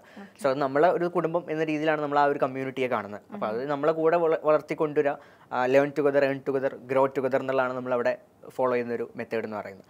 അത് ആ രീതിയിൽ തന്നെയാണ് നമ്മൾ കൊണ്ടുപോകുന്നത്. ട്രേഡിങ്ങിലേക്ക് വരികയാണെങ്കിൽ എനിക്ക് പേഴ്സണലി അല്ലെങ്കിൽ ഒരുപാട് ആൾക്കാർക്ക് അറിയണമെന്ന് ആഗ്രഹമുള്ളൊരു ചോദ്യമാണ് ചോദിക്കാൻ പോകുന്നത്. എത്ര രൂപയിലാണ് ട്രേഡിംഗ് ഫസ്റ്റ് സ്റ്റാർട്ട് ചെയ്ത് ഇപ്പോൾ എത്രയിലാണ് നിൽക്കുന്നത്? എത്രത്തോളം അതിൽ ലോസ് ആൻഡ് പ്രോഫിറ്റ് ഉണ്ടായിട്ടുണ്ട് ഒന്ന് പറയാമോ? ഇപ്പോൾ എന്നെ സംബന്ധിച്ചിടത്തോളം ഞാൻ സ്റ്റാർട്ട് ചെയ്തിട്ടുള്ള ഒരു ക്യാപിറ്റൽ എന്ന് പറയുന്നത് 25,000-ലാണ്. 25,000 ആണ് ഞാൻ ഇനീഷ്യലി ഞാൻ സ്റ്റാർട്ട് ചെയ്ത സമയത്ത്. അതിൽ ക്യാപിറ്റൽ എങ്ങനെയാണോ 25,000 എൻ്റെ പേഴ്സണൽ സേവിങ്സ് തന്നെ എനിക്ക് ഉണ്ടായിരുന്നു സ്റ്റാർട്ട് ചെയ്യുന്ന സമയത്ത്. പക്ഷേ ഈ 25,000-ൽ സ്റ്റാർട്ട് ചെയ്ത കഥ അവിടെ നിൽക്കട്ടെ. സ്റ്റാർട്ട് ചെയ്യുന്ന സമയത്ത് എനിക്ക് അത്യാവശ്യം വലിയ കുഴപ്പമൊന്നും ഉണ്ടായിരുന്നില്ല. സ്റ്റോക്സിലാണ് ഞാൻ സ്റ്റാർട്ട് ചെയ്തത്. ലിവറേജസും കാര്യങ്ങളൊക്കെ ഉണ്ടായിരുന്ന സമയത്തായിരുന്നു ട്രേഡ് ചെയ്തിട്ടുണ്ടായിരുന്നത്. അത്യാവശ്യം കുഴപ്പമില്ലാത്തൊരു പ്രോഫിറ്റ് ഒക്കെ ഏൺ ചെയ്ത് തുടങ്ങിയപ്പോഴാണ് നമ്മൾ അസറ്റ് മാനേജ്മെൻറ്റ് എന്നുള്ളൊരു പ്ലാനിലോട്ട്, ആക്ച്വലി അത് കമ്പനി ആവുന്നതിന് മുന്നേ നമ്മൾ ഈ പറയുന്ന പോലെ ട്രേഡിംഗ് തുടങ്ങിക്കഴിഞ്ഞാൽ എല്ലാവർക്കും പറ്റുന്നൊരു അബദ്ധമാണ്. ആരെങ്കിലും കുറച്ച് പൈസ ഒക്കെ തന്നു കഴിയുമ്പോൾ ഓക്കെ ഞാൻ 25,000 വെച്ചിട്ട് എനിക്ക് 2,500 രൂപ ഉണ്ടാക്കാൻ പറ്റുന്നുണ്ടെങ്കിൽ 2.5 ലക്ഷം ഉണ്ടെങ്കിൽ എനിക്ക് 25,000 ഉണ്ടാക്കാം എന്നൊരു മൈൻഡ് സെറ്റിലോട്ട് വരും. ഇനീഷ്യലി സ്റ്റാർട്ട് ചെയ്യുമ്പോൾ എല്ലാവർക്കും പറ്റുന്നൊരു ബുദ്ധിമുട്ടാണ്. അപ്പോൾ ഞാൻ കാൽക്കുലേറ്റ് ചെയ്യാണ്, ഞാൻ ഇത്ര പെർസെൻറ്റേജ് ഉണ്ടാക്കുന്നുണ്ടെങ്കിൽ എത്ര രൂപ ഉണ്ടെങ്കിൽ എനിക്ക് ഇത്രയും രൂപ ഉണ്ടാക്കാൻ പറ്റുമല്ലോ. അപ്പോൾ ആരെങ്കിലും എൻ്റെ അടുത്ത് ഒരു 10 ലക്ഷം രൂപ തരാമെന്ന് പറയുമ്പോൾ ഓക്കെ 10 ലക്ഷം തന്നോളൂ എന്ന് പറഞ്ഞിട്ട് ഞാൻ 10 ലക്ഷം വെച്ച് ട്രേഡ് ചെയ്യാൻ പോയി കഴിഞ്ഞാൽ ഇത് എൻറ്റയർലി ഡിഫറൻറ്റ് കൺസെപ്റ്റാണ്. ഞാൻ ഇവിടെ കേട്ടിട്ടുണ്ട് ഇതൊരു മൈൻഡ് ഗെയിമാണെന്ന് കേട്ടിട്ടുണ്ട്. ശരിയാണ്, ഇത് പ്യുവർലി മൈൻഡ് ഗെയിമാണ്. കാരണം മൈൻഡ് സെറ്റാണ് ഇതിൻ്റെ എല്ലാം എന്ന് പറയുന്നത്. കാരണം നമ്മൾ 2,500 രൂപയുടെ ഒരു ലാഭനഷ്ടം കാണുന്നിടത്തായിരിക്കില്ല, കാണുന്ന പോലെ ആയിരിക്കില്ല നമ്മൾ 25,000 രൂപയുടെ ലാഭനഷ്ടം കാണുന്നത്. അതിന് നമ്മൾ ക്യാപ്പബിൾ ആവണം, ആയിട്ടേ നമ്മൾ അതിന് നിൽക്കാൻ പാടുള്ളൂ. അതല്ലാതെ ഇനീഷ്യലി തന്നെ നമ്മൾ വലിയൊരു എമൗണ്ട് എടുത്ത് നമ്മൾ ട്രേഡ് ചെയ്യാനൊക്കെ ഇൻവെസ്റ്റ് ചെയ്യാനൊക്കെ നിന്ന് കഴിഞ്ഞാൽ നമ്മളെ സംബന്ധിച്ചിടത്തോളം നല്ല രീതിയിലുള്ള ലോസസ് നമ്മൾ ഫേസ് ചെയ്യേണ്ടി വരും. പ്രോപ്പറായിട്ട് മണി മാനേജ്മെൻറ്റും കാര്യങ്ങളും നമുക്ക് ചെയ്യാൻ പറ്റില്ല എന്നുണ്ടെങ്കിൽ. അപ്പോൾ ട്രേഡിങ്ങിൻ്റെ ഒരു സക്സസ് നോക്കുകയാണെന്നുണ്ടെങ്കിൽ അതിൻ്റെ 70% ഈ പറയുന്ന സൈക്കോളജി, മൈൻഡ് സെറ്റ് എന്നുള്ള ഒരു കാര്യമാണ് നമുക്ക് അതിൽ നോക്കേണ്ടത്. അപ്പോൾ അത് പ്രോപ്പറായിട്ട് നമുക്ക് മാനേജ് ചെയ്യാൻ പറ്റില്ല എന്നുണ്ടെങ്കിൽ ഈ കംപ്ലീറ്റ് ക്യാപിറ്റലിന് തന്നെ അത് വലിയൊരു ഡേഞ്ചറസ് സിനാരിയോ. അപ്പോൾ നമ്മൾ എങ്ങനെ പ്രോപ്പർ മാനേജ് ചെയ്യും? ഇപ്പോൾ ഫോർ എക്സാമ്പിൾ നമ്മൾ പറയുകയാണെങ്കിൽ 25,000 നമ്മൾ ഇൻവെസ്റ്റ് ചെയ്തിട്ട് നമുക്ക് ഇത്രയും രൂപ കിട്ടുന്നു എന്ന് പറയുമ്പോൾ നമുക്കത് ലാഭം കിട്ടി കഴിയുമ്പോൾ തീർച്ചയായിട്ടും നമ്മൾ വീണ്ടും ഇൻവെസ്റ്റ് ചെയ്യാനായിട്ട് നമ്മുടെ മൈൻഡ് പറയും അല്ലേ? അത് നമ്മൾ എത്ര നാളത് ചെയ്യാതെ നിൽക്കണം, അല്ലെങ്കിൽ എങ്ങനെ നമ്മൾ ചെയ്യണം, എപ്പോൾ നമ്മൾ ചെയ്യണം, നമ്മൾ എങ്ങനെ മനസ്സിലാക്കും? ഒരു സിസ്റ്റമാറ്റിക് അപ്രോച്ച് ഉണ്ടാക്കിയെടുക്കുക എന്നുള്ളതാണ് നമ്മൾ ഫസ്റ്റ് ചെയ്യേണ്ടത്. അപ്പോൾ ഇനീഷ്യലി നമ്മൾ സ്റ്റാർട്ട് ചെയ്യുമ്പോൾ നമ്മൾ എന്തെങ്കിലുമൊക്കെ കാണുന്നു, മേടിക്കുന്നു, ആ രൂപത്തിലെ കാര്യം ചിലപ്പോൾ ബിഗിനേഴ്സ് സ്റ്റാർട്ട് ചെയ്യാം. കാരണം ഈ അറിഞ്ഞിട്ടുള്ള നോളജിനൊക്കെ ബേസ് ചെയ്തിട്ട് അവർ സ്റ്റാർട്ട് ചെയ്യുന്ന ആ രീതിയിലായിരിക്കും. പക്ഷേ ഒരു പ്രോപ്പർ ഗൈഡൻസിലൂടെ വരികയാണെന്നുണ്ടെങ്കിൽ അവർക്ക് ആ ഒരു സ്ട്രാറ്റജി കാര്യങ്ങളുണ്ടാവും. ആ ഒരു സ്ട്രാറ്റജി ആയിരിക്കും അവർ ഫോളോ ചെയ്യുന്നത്. അതിലൊരു എൻട്രി ക്രൈറ്റീരിയ, ഒരു എക്സിറ്റ് ക്രൈറ്റീരിയ കാര്യങ്ങളുണ്ടാവും. പിന്നെ അതുപോലെ തന്നെ അവർ ഫോളോ ചെയ്യുന്ന മെത്തേഡ്സ് ആണെന്നുണ്ടെങ്കിലും ഫിക്സഡ് മെത്തേഡ്സ് ഒക്കെ ആയിരിക്കും അവർ ഫോളോ ചെയ്യുന്നത്. മാർക്കറ്റിനനുസരിച്ച് ഓരോ ടൈപ്പ് മാർക്കറ്റ് വരുമ്പോൾ എങ്ങനെ പാർട്ടിസിപ്പേറ്റ് ചെയ്യണം എന്ന രീതിയിലൊക്കെ ആയിരിക്കും പാർട്ടിസിപ്പേറ്റ് ചെയ്യുന്നത്. അപ്പോൾ ഇതിലൊരു കൺസിസ്റ്റൻസി എന്ന് പറയുന്നത് ഈ പറയുന്ന പോലെ ഇൻ പെർസെൻറ്റേജിൽ നമുക്കൊരു വർഷം അല്ലെങ്കിൽ 2 വർഷമെങ്കിലും നമ്മൾ പ്രോഫിറ്റബിൾ ആയിട്ട് നമുക്ക് പോയി കഴിഞ്ഞാലാണ് നമുക്ക് എന്താ പറയുക, നമ്മൾ കംപ്ലീറ്റ്ലി ഇത് ഓക്കെ ആയിട്ടുണ്ട്. സ്റ്റിൽ ഞാൻ പറഞ്ഞു ഇത് ലേണിംഗ് പ്രോസസ്സാണ്, എന്നാലും നമ്മൾ പഠിച്ചുകൊണ്ടേയിരിക്കണം. പക്ഷെ അവിടെ നമ്മൾ ക്യാപിറ്റൽ സ്കെയിൽ ചെയ്യുന്ന സമയത്ത് നമ്മൾ ഇനീഷ്യലി സ്റ്റാർട്ടിങ്ങിൽ തന്നെ ഇപ്പോൾ ഒരു ആദ്യത്തെ മാസം 25,000 വെച്ച് സ്റ്റാർട്ട് ചെയ്തു, ഒരു 2 മാസം കഴിയുമ്പോഴേക്കും 2 മാസം പ്രോഫിറ്റ് കിട്ടിയ ഒരു ആവശ്യത്തിൽ അടുത്ത മാസം തന്നെ ഒരു ലക്ഷങ്ങൾ കൊണ്ടുവന്നിട്ട് ഇടുന്നൊരു സിനാരിയോ ഉണ്ട്. അതാണ് ഞാൻ പറഞ്ഞത് ഒഴിവാക്കണം. അതല്ലാണ്ട് ഇപ്പോൾ നിങ്ങൾ കിട്ടിയ പ്രോഫിറ്റ് ഉണ്ടല്ലോ, ആ പ്രോഫിറ്റ് വെച്ചിട്ട് നിങ്ങൾ സ്കെയിൽ ചെയ്തോളൂ, കുഴപ്പമില്ല. നിങ്ങളിപ്പോൾ ക്യാപിറ്റലിൽ നിങ്ങൾ ഇൻവെസ്റ്റ് ചെയ്തു, നിങ്ങൾക്ക് പ്രോഫിറ്റ് കിട്ടി, അപ്പോൾ നിങ്ങൾക്ക് കൂടുതൽ ഇൻവെസ്റ്റ് ചെയ്യാൻ തോന്നുകയാണ്. അപ്പോൾ നിങ്ങൾ ആ പ്രോഫിറ്റ് വെച്ച് ഇൻവെസ്റ്റ് ചെയ്തോളൂ, അപ്പോഴും നിങ്ങൾക്ക് കുഴപ്പമില്ല. കാരണം നിങ്ങൾ ആ കിട്ടിയ പ്രോഫിറ്റിന് എന്ത് ചെയ്യുന്നുള്ളൂ, റിസ്ക് ചെയ്യുന്നുള്ളൂ. അതാണ് ബെറ്റർ ഓപ്ഷൻ എന്ന് പറയുന്നത്. അതല്ലാതെ കയ്യിൽ നിന്നും ഇൻവെസ്റ്റ് ചെയ്തിട്ട് ഒരു പരീക്ഷണത്തിന് നിൽക്കരുത്, പകരം നമുക്ക് ട്രേഡ് ചെയ്തിട്ട് കിട്ടിയിട്ടുള്ള പ്രോഫിറ്റ് ഇത് നമുക്ക് വേണമെങ്കിൽ അങ്ങനത്തെ ഒരു പരീക്ഷണത്തിന്. അതെ, കാരണം നമ്മൾ അതിന് ക്യാപ്പബിൾ ആവണം എന്നുണ്ടെങ്കിൽ നമ്മൾ അത്രയെങ്കിലും കാര്യങ്ങൾ മനസ്സിലാക്കിയിരിക്കണം. അതല്ല പെട്ടെന്ന് നമ്മളെ ഫേസിലോട്ട് നമ്മളെ ലൈവായിട്ട് നമ്മളെ മുന്നിൽ ഇത് കാണുകയാണ്, ഈ ഒരു PNL ഈ ഒരു പ്രോഫിറ്റ് ആൻഡ് ലോസ് നമ്മുടെ മുന്നിൽ കടിക്കുന്നത് നമ്മൾ കാണുകയാണ്. അപ്പോൾ വലിയ എമൗണ്ടിൽ ഇത് വരുമ്പോൾ അത് നമ്മളെ സംബന്ധിച്ചിടത്തോളം അത് ഫേസ് ചെയ്യാനുള്ള ഒരു ക്യാപ്പബിലിറ്റി നമുക്ക് ഉണ്ടായിരിക്കണം. അതില്ല എന്നുണ്ടെങ്കിൽ നമ്മൾ അതിന് നിൽക്കരുത്. അപ്പോൾ അതാണ് അതിൻ്റെ ഒരു സിസ്റ്റം എന്ന് പറയുന്നത്. അപ്പോൾ നമ്മൾ ക്യാപിറ്റൽ എപ്പോഴും വലിയൊരു ക്യാപിറ്റൽ ട്രേഡിങ്ങിലോട്ട് കൊണ്ടുവരുന്നതിന് ഞാൻ ഒരിക്കലും സപ്പോർട്ട് ചെയ്യില്ല. ഇനീഷ്യലി മിനിമം ഒരു 1 ഇയർ എങ്കിലും പ്രാക്ടീസ് ചെയ്തിട്ട്, കാരണം ഈ ഒരു 1 ഇയറിൽ മാർക്കറ്റിൻ്റെ പല സൈക്കിൾസ് അവർ ഫേസ് ചെയ്യും.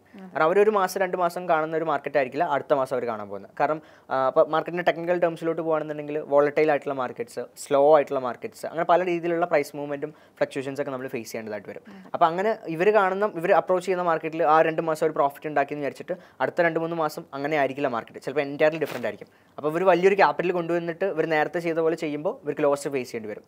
അപ്പോൾ വലിയ ലോസസ് വരുമ്പോൾ ഇവർക്ക് സ്വാഭാവികമായിട്ടും എന്ത് ചെയ്യും, ഇവർ എമോഷൻസ് വർക്കാവാൻ തുടങ്ങും. മനുഷ്യന്മാർക്ക് ഏറ്റവും കൂടുതൽ എമോഷൻസ് പ്രശ്നം വരുന്ന സംഭവമാണ് പൈസ എന്ന് പറയുന്നത്. അപ്പോൾ ഈ എമോഷൻസ് വർക്കാവുമ്പോൾ നേരത്തെ പറഞ്ഞ മൈൻഡ് സെറ്റിൻ്റെ പ്രശ്നങ്ങളൊക്കെ വന്നു തുടങ്ങും. ഒരു ഡിസിപ്ലിൻ ഉണ്ടാവില്ല, പേഷ്യൻസ് ഉണ്ടാവില്ല.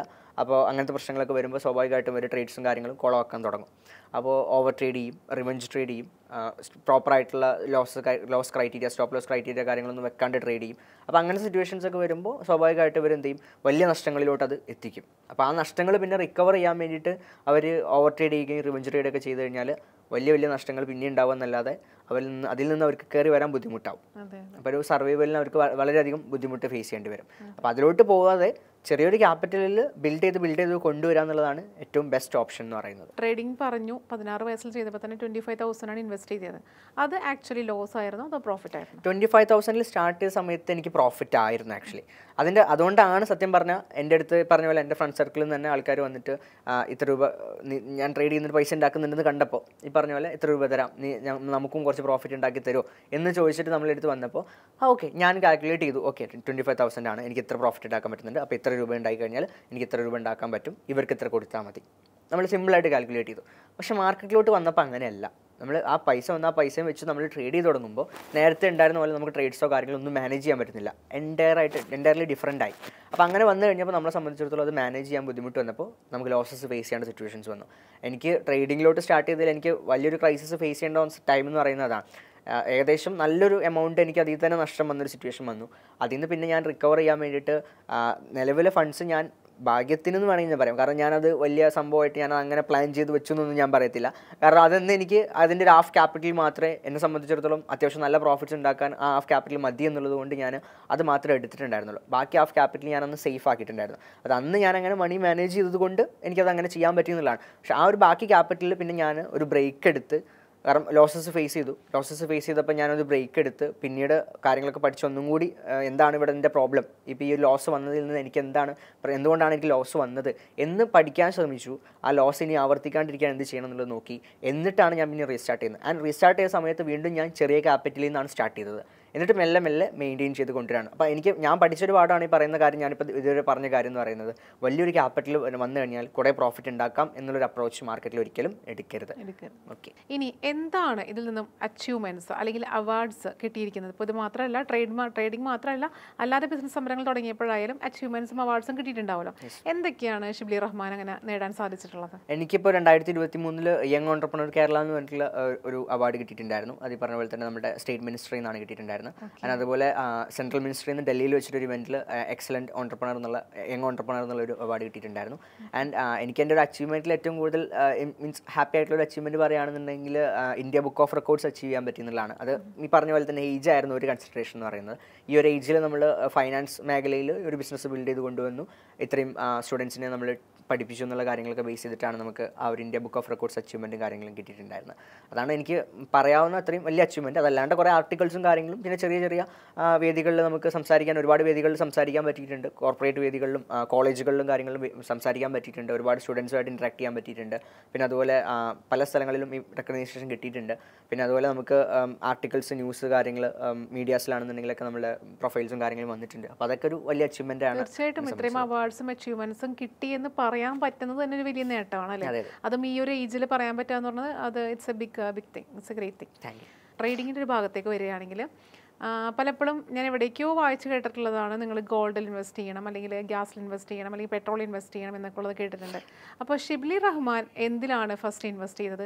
എന്തിൽ ഇൻവെസ്റ്റ് ചെയ്യുന്നത് നല്ലതെന്നാണ് ഷിബ്ലി റഹ്മാൻ്റെ ഒരു ഒപ്പീനിയൻ? ഞാൻ ഇനീഷ്യലി സ്റ്റാർട്ട് ചെയ്ത സമയത്ത് മ്യൂച്വൽ ഫണ്ട്സിലാണ് ഇൻവെസ്റ്റ് ചെയ്തിട്ടുണ്ടായിരുന്നത്. പിന്നീടാണ് ട്രേഡിങ്ങിലോട്ട് വരുന്നതും, പിന്നെ സ്റ്റോക്സിൽ ട്രേഡ് ചെയ്യുന്നതും, പിന്നീട് ട്രേഡിങ്ങിൽ തന്നെ ഓപ്ഷൻസിലോട്ട് ട്രേഡിങ് സ്റ്റാർട്ട് ചെയ്തു. പിന്നെ സ്റ്റോക്സിൽ ഇൻവെസ്റ്റ്മെൻറ്റ്സ് മാത്രമാക്കി ഓപ്ഷൻസിൽ കൂടുതൽ ട്രേഡ് ചെയ്തു. ഇപ്പം നമ്മൾ നിലവിൽ പറയുന്ന കാര്യങ്ങൾ, നിലവിൽ ചെയ്യുന്ന കാര്യങ്ങൾ വെച്ചാൽ നമ്മൾ സ്റ്റോക്സിൽ സ്വിംഗ് ട്രേഡ് ചെയ്യുന്നുണ്ട്, സ്റ്റോക്സിൽ short term long term investments ചെയ്യുന്നുണ്ട്, ഓപ്ഷൻസിൽ 2-3 മെത്തേഡ്സിൽ നമ്മൾ ട്രേഡ് ചെയ്യുന്നുണ്ട്. ഈ രീതിയിലൊക്കെയാണ് നമ്മൾ ട്രേഡ് ചെയ്യുന്നത്, ഇൻവെസ്റ്റ് ചെയ്യുന്നത്. ഇപ്പോൾ ഇന്ത്യൻ മാർക്കറ്റ് മാത്രമാണ് കറൻറ്റ്ലി ആക്റ്റീവായിട്ട് നമ്മൾ ഫോളോ അപ്പ് ചെയ്യുന്നത്. അതല്ലാണ്ട് ക്രിപ്റ്റോയിൽ കുറച്ച് ഇൻവെസ്റ്റ്മെൻറ്റ്സും കാര്യങ്ങളും, പിന്നെ അതുപോലെ തന്നെ ഫോറക്സിലാണെങ്കിലും എപ്പോഴെങ്കിലുമൊക്കെ ഒരു ട്രേഡ് ചെയ്യാന്നുള്ള രീതിയിൽ നമ്മൾ അപ്രോച്ച് ചെയ്യാറുള്ളൂ. ഇന്ത്യൻ മാർക്കറ്റാണ് നമ്മൾ കൂടുതലും ഫോക്കസ് ചെയ്യാറുള്ളത്. ആൻഡ് ഗോൾഡിൻ്റെ കേസിൽ എന്ന് പറയുമ്പോൾ ഗോൾഡിൽ എപ്പോഴും ഇൻവെസ്റ്റ് ചെയ്യുന്നത് ബെറ്റർ ഇൻവെസ്റ്റ്മെൻ്റ് ആണെന്ന് പറയുന്നത്. ഗോൾഡിൻ്റെ കേസിൽ വേറൊരു സംഭവം പറയാനുണ്ട്, ഗോഡ്സ് മണി എന്ന് പറയാം ഗോൾഡിന്. അതിൻ്റെ റീസൺ എന്ന് പറയുന്നത് ഏതൊരു പാനിക് സിനാരിയോ വന്നു കഴിഞ്ഞാലും, ഇപ്പോൾ കോവിഡ് പോലത്തെ ക്രൈസിസുകൾ, വാർ ടെൻഷൻസ്, റിസഷൻ്റെ ടെൻഷൻസ്, ഇത്തരം ടെൻഷൻസും കാര്യങ്ങളൊക്കെ വരുമ്പോൾ മറ്റ് സ്റ്റോക്ക് മാർക്കറ്റ്, ക്രിപ്റ്റോ മാർക്കറ്റ്, ഇതിൽ നിന്നൊക്കെ ആൾക്കാർ എന്ത് ചെയ്യാൻ തുടങ്ങും? പാനിക് സെൽ ഓഫ്സ് ചെയ്യാൻ തുടങ്ങും. ആൾക്കാർ അവിടെ നിന്ന് വിഡ്രോ ചെയ്യാൻ തുടങ്ങും. അപ്പോൾ അവർ വിഡ്രോ ചെയ്യുന്ന ഫണ്ട്സ്, അസറ്റ്സ് മൊത്തം അവർ കൺവേർട്ട് ചെയ്യുക നേരെ ഗോൾഡിലോട്ടാണ്. അതാണ് നമ്മൾ ഈ കോവിഡ് വന്നപ്പോഴും വാറിൻ്റെ ടെൻഷൻസ് വന്നപ്പോഴൊക്കെ ഗോൾഡിൻ്റെ പ്രൈസ് വല്ലാണ്ട് ഇൻക്രീസ് ആവുന്നത് നമ്മൾ എക്സ്പീരിയൻസ് ചെയ്തത്. പക്ഷേ പിന്നീട് ആ ടെൻഷൻസ് ഒക്കെ ഒഴിവാകുമ്പോൾ കോവിഡ് മാറി. ഇപ്പോൾ നിഫ്റ്റിയുടെ കേസ് നോക്കുകയാണെങ്കിൽ കോവിഡിൻ്റെ സമയത്ത് നിഫ്റ്റി അത്യാവശ്യം പകുതിയോളം ഡൗൺ ആയി. 14,000 നിന്ന് 7,000-6,000 വരെ പോയിട്ട് തിരിച്ച് കയറി വന്ന് ഇപ്പോൾ 22,000 നിഫ്റ്റി എത്തി നിൽക്കുകയാണ്, ഓൾ ടൈം ഹൈയിൽ. അപ്പോൾ ആ ഒരു ലെവലിലേക്ക് നിഫ്റ്റി എത്തി. പക്ഷേ ഗോൾഡ് എന്ത് ചെയ്തിട്ടില്ല, ആ ഒരു പ്രൈസിലേക്ക് കൂടിയത് എന്ത് ചെയ്തിട്ടില്ല, തിരിച്ച് കുറഞ്ഞിട്ടില്ല. ഗോൾഡ് അന്ന് ഏകദേശം 24,000 രൂപ പവനുണ്ടായിരുന്നത് എനിക്ക് തോന്നുന്നു ഇപ്പോൾ ആ ഒരു കോവിഡിൻ്റെ സമയത്ത് തന്നെ ഏകദേശം 38,000-40,000 അടുത്ത് വരെ വന്നിട്ടുണ്ടായിരുന്നു. പക്ഷെ അത് തിരിച്ച് കുറഞ്ഞിട്ടില്ല. അപ്പോൾ ഗോൾഡ് എന്ന് പറയുന്നത് എപ്പോഴും ഒരു ഗുഡ് ഇൻവെസ്റ്റ്മെൻ്റ് ആണെന്നുള്ളതാണ് അതിൽ പറയുന്നത്. പിന്നെ ഗോൾഡിൻ്റെ കേസിലോട്ട് വരുമ്പോൾ അവിടെ സപ്ലൈ ആൻഡ് ഡിമാൻഡ് കാര്യങ്ങളൊക്കെ ഇനി അങ്ങോട്ട് വരുമ്പോൾ ഉള്ള മാറ്റങ്ങൾ കാര്യങ്ങൾ വരാം. പക്ഷെ എന്നാലും ഗോൾഡ് ഒരു സേഫസ്റ്റ് ഇൻവെസ്റ്റ്മെൻ്റ് ആയിട്ട്, ഒരു ഇൻവെസ്റ്റ്മെൻറ്റ് ഹെവൻ ആയിട്ട് ആൾക്കാർ കാണുന്നതാണ് ഗോൾഡ് എന്ന് പറയുന്നത്. അതാണ് അങ്ങനെ ഒരു ടോക്ക് വരാനുള്ള റീസൺ എന്ന് പറയുന്നത്. ഓക്കെ, അപ്പം നമ്മൾ ട്രേഡിങ്ങിൻ്റെ കുറേ കാര്യങ്ങൾ നമ്മൾ സംസാരിച്ചു. അപ്പോൾ ഇതിൽ അടുത്ത നമുക്ക് ചോദിക്കാനുള്ളത്, ഇപ്പം ഒരുപാട് കേൾക്കുന്നതാണ് AI, ആർട്ടിഫിഷ്യൽ ഇൻ്റലിജൻസ്. അപ്പോൾ റോബോ ട്രേഡിങ്ങും ഇപ്പം ഭയങ്കര ട്രെൻഡിങ് ആയിട്ടുണ്ട്. ഈ റോബോ ട്രേഡിങ് എങ്ങനെയാണ് ഇതിൽ എഫക്റ്റ് ചെയ്യുന്നത്? മാർക്കറ്റിലോട്ട് വരുന്ന സമയത്ത് ഇപ്പോൾ ഒരുപാട് ഈ റോബോ ട്രേഡിംഗ് എന്ന് പറയുന്ന സംഭവം ഇന്നും ഇന്നലെയും തുടങ്ങിയ സംഭവങ്ങളല്ല. ആക്ച്വലി കുറേ കാലങ്ങളായിട്ട് മാർക്കറ്റിലുള്ള സംഭവങ്ങളാണ്. ഇപ്പോൾ ഈ ഒരു ആർട്ടിഫിഷ്യൽ ഇൻ്റലിജൻസ് എന്നുള്ള ടോപ്പിക്ക് ഭയങ്കര ട്രെൻഡിങ് ആയിട്ട് വന്നതുകൊണ്ട്, അതിൻ്റെ ഒരു ബാനറിലോട്ട് അത് വന്നു എന്നുള്ളതുകൊണ്ട് ഇപ്പോൾ ഭയങ്കര ട്രെൻഡിങ് ആയിട്ട് സംസാരിക്കപ്പെടുന്നു എന്നുള്ളത് മാത്രമാണ്. പക്ഷേ അതിലൊരു പ്രശ്നം എന്താണെന്ന് വെച്ച് കഴിഞ്ഞാൽ, ഇന്നിപ്പോൾ നമ്മൾ നോക്കുന്ന സമയത്ത് ഫോറക്സിലായിക്കോട്ടെ, ക്രിപ്റ്റോയിലായിക്കോട്ടെ, ഇന്ത്യൻ മാർക്കറ്റിലായിക്കോട്ടെ, ഒരുപാട് സ്കാമുകൾ ഇപ്പോൾ ഇതിൻ്റെ പേരും പറഞ്ഞിട്ട് വരുന്നുണ്ട്. ഇപ്പോൾ ആർട്ടിഫിഷ്യൽ ഇൻ്റലിജൻസിൻ്റെ പേരും പറഞ്ഞിട്ട് ഒരുപാട് ഓട്ടോമേറ്റഡ് ട്രേഡിംഗ് സോഫ്റ്റ്വെയർ അങ്ങനെ എങ്ങനെയെന്നൊക്കെ പറഞ്ഞിട്ട് ഹ്യൂജ് റിട്ടേൺസ് ഒക്കെ ഓഫർ ചെയ്തിട്ട് 100%-ഉം 50% ഒക്കെ മന്ത്ലി റിട്ടേൺസ് ഒക്കെ ഓഫർ ചെയ്തിട്ടുള്ള രീതിയിലുള്ള ഒരുപാട് സോഫ്റ്റ്വെയറുകളും കാര്യങ്ങളും വരുന്നുണ്ട്. ഇത് പറ്റില്ല എന്നല്ല നമ്മൾ പറയുന്നത്, നമുക്ക് ഈ പറഞ്ഞ പോലെ റോബോട്ടിക്സും കാര്യങ്ങളൊക്കെ നേരത്തെയുള്ള സംഭവങ്ങളാണ്. ഓട്ടോമേഷൻസും കാര്യങ്ങളൊക്കെ നമുക്കൊരു പെർട്ടിക്കുലർ ക്രൈറ്റീരിയ, സ്ട്രാറ്റജി കാര്യങ്ങളുണ്ടെങ്കിൽ നമുക്ക് കോഡ് ചെയ്യാനും ഓട്ടോമേറ്റ് ചെയ്യാനൊക്കെ പറ്റും.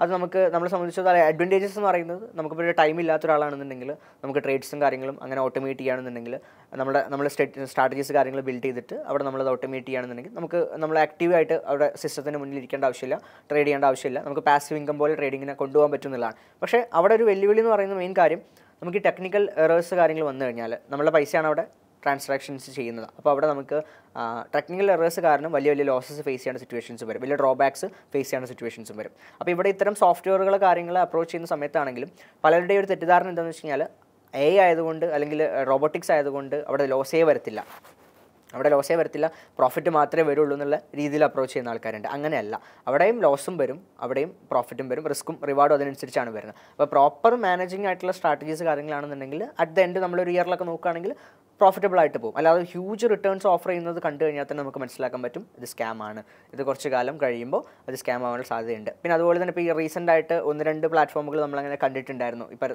സ്കാമുകൾ ചെയ്യുന്ന. അതിന് ഏറ്റവും ബെസ്റ്റ് എക്സാമ്പിൾ നമുക്ക് മനസ്സിലാക്കാൻ പറ്റുക, നമ്മളെടുത്ത് അങ്ങനെ ഒരാൾ അപ്രോച്ച് ചെയ്യുന്നുണ്ടെന്നുണ്ടെങ്കിൽ ഈ ആർട്ടിഫിഷ്യൽ ഇൻ്റലിജൻസിൻ്റെ പേരും ട്രേഡിങ്ങിൻ്റെ പേരും കൂടെയൊക്കെ ഒരുമിച്ച് വെച്ച് ഇതിൽ നിങ്ങൾ ഇത്ര രൂപ ഇൻവെസ്റ്റ് ചെയ്യുകയാണെങ്കിൽ ഇത്ര രൂപ കിട്ടുമെന്ന രീതിയിൽ നിങ്ങൾ അപ്രോച്ച് ചെയ്യുകയാണെന്നുണ്ടെങ്കിൽ നിങ്ങൾ ആദ്യം ചോദിക്കേണ്ടത് നമ്മളെ ഇതിലോട്ട് ചേർത്തുന്നതിൽ നിനക്ക് എന്ത് കിട്ടും. അപ്പോൾ അവർ പറയും എനിക്ക് ചെറിയൊരു കമ്മീഷൻ കിട്ടും.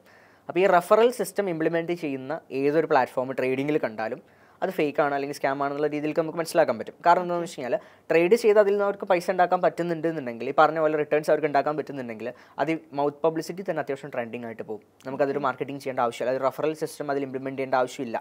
അപ്പോൾ ഈ ഒരു റെഫറൽ സിസ്റ്റം അവർ ഇംപ്ലിമെൻറ്റ് ചെയ്യുന്നുണ്ടെന്നുണ്ടെങ്കിൽ അതിൽ നിന്ന് തന്നെ മനസ്സിലാക്കാൻ പറ്റും ഇത് ഒരു പച്ചയായ MLM ആണ് അവിടെ നടക്കുന്നത്. നേരത്തെ ഒക്കെ ഉണ്ടായിരുന്ന MLM തന്നെയാണ് അവിടെ നടക്കുന്നത്, മണി ചെയിൻ സിസ്റ്റം തന്നെയാണ് അവിടെ നടക്കുന്നത്. ഇത് വേറൊരു രീതിയിൽ ഈ ഒരു പേരിൽ ബാനറിൽ കൊണ്ടുവന്നു എന്ന് മാത്രമാണ്. അപ്പോൾ അതിങ്ങനെ ആ രീതിയിലുള്ള സ്കാമുകൾ കാര്യങ്ങൾ ഇപ്പോൾ ഉണ്ട്. അപ്പോൾ ഓഡിയൻസ് ആണെങ്കിലും അത് ശ്രദ്ധിക്കേണ്ട ഒരു കാര്യമാണ്. ഇപ്പോൾ നമുക്ക് ട്രേഡിംഗ് എന്നുള്ള ടോപ്പിക്ക് കണ്ടിട്ട് എല്ലാവരും ചാടി കയറി പൈസ ഇൻവെസ്റ്റ് ചെയ്യാനൊന്നും പോകരുത്. അപ്പോൾ അത്തരം കാര്യങ്ങൾ ശ്രദ്ധിച്ച് വേണം ഇൻവെസ്റ്റ് ചെയ്യാൻ വേണ്ടിയിട്ട്. അപ്പം ഒരു പുതിയ ഇൻഫർമേഷൻ ഇട്ടേക്കുന്നത് റോബോട്ട് ട്രേഡിംഗ് എന്ന് പറയുന്നത് ലോസ് ഉണ്ടാവില്ല എന്നുള്ളൊരു തെറ്റിദ്ധാരണ വേണ്ട. തീർച്ചയായിട്ടും അതിൽ ലോസും പ്രോഫിറ്റും ഒക്കെ ഉണ്ടാവും. നമ്മൾ സൂക്ഷിച്ച് തന്നെ നമ്മൾ കൈകാര്യം ചെയ്യണം. അതുപോലെ തന്നെ ഇപ്പോൾ ഈ ഒരു ട്രേഡിംഗ് ഒക്കെ ചെയ്യുമ്പോൾ നമ്മൾ ആദ്യം ശ്രദ്ധിക്കുന്നത് ലോസ് ഉണ്ടായി കഴിഞ്ഞാൽ പിന്നെ നമുക്കൊരു ബാക്ക് പോലുണ്ട് അല്ലേ, അത് ശരിക്കും നല്ലതാണോ അതോ അത് ചെയ്യാതിരിക്കുന്നതാണോ നല്ലത്? നമ്മൾ വീണ്ടും ട്രൈ ചെയ്യണമെന്നാണോ ട്രേഡിങ്ങിലത്തെ ഒരു പ്രോഫിറ്റബിൾ ട്രേഡർ ആയിട്ടുള്ള ഷിബ്ലി റഹ്മാൻ പറയാനുള്ളത്? ട്രേഡിങ്ങിൽ നമുക്ക് ലോസ് ഇല്ലാണ്ട് എന്തായാലും പോകാൻ പറ്റില്ല.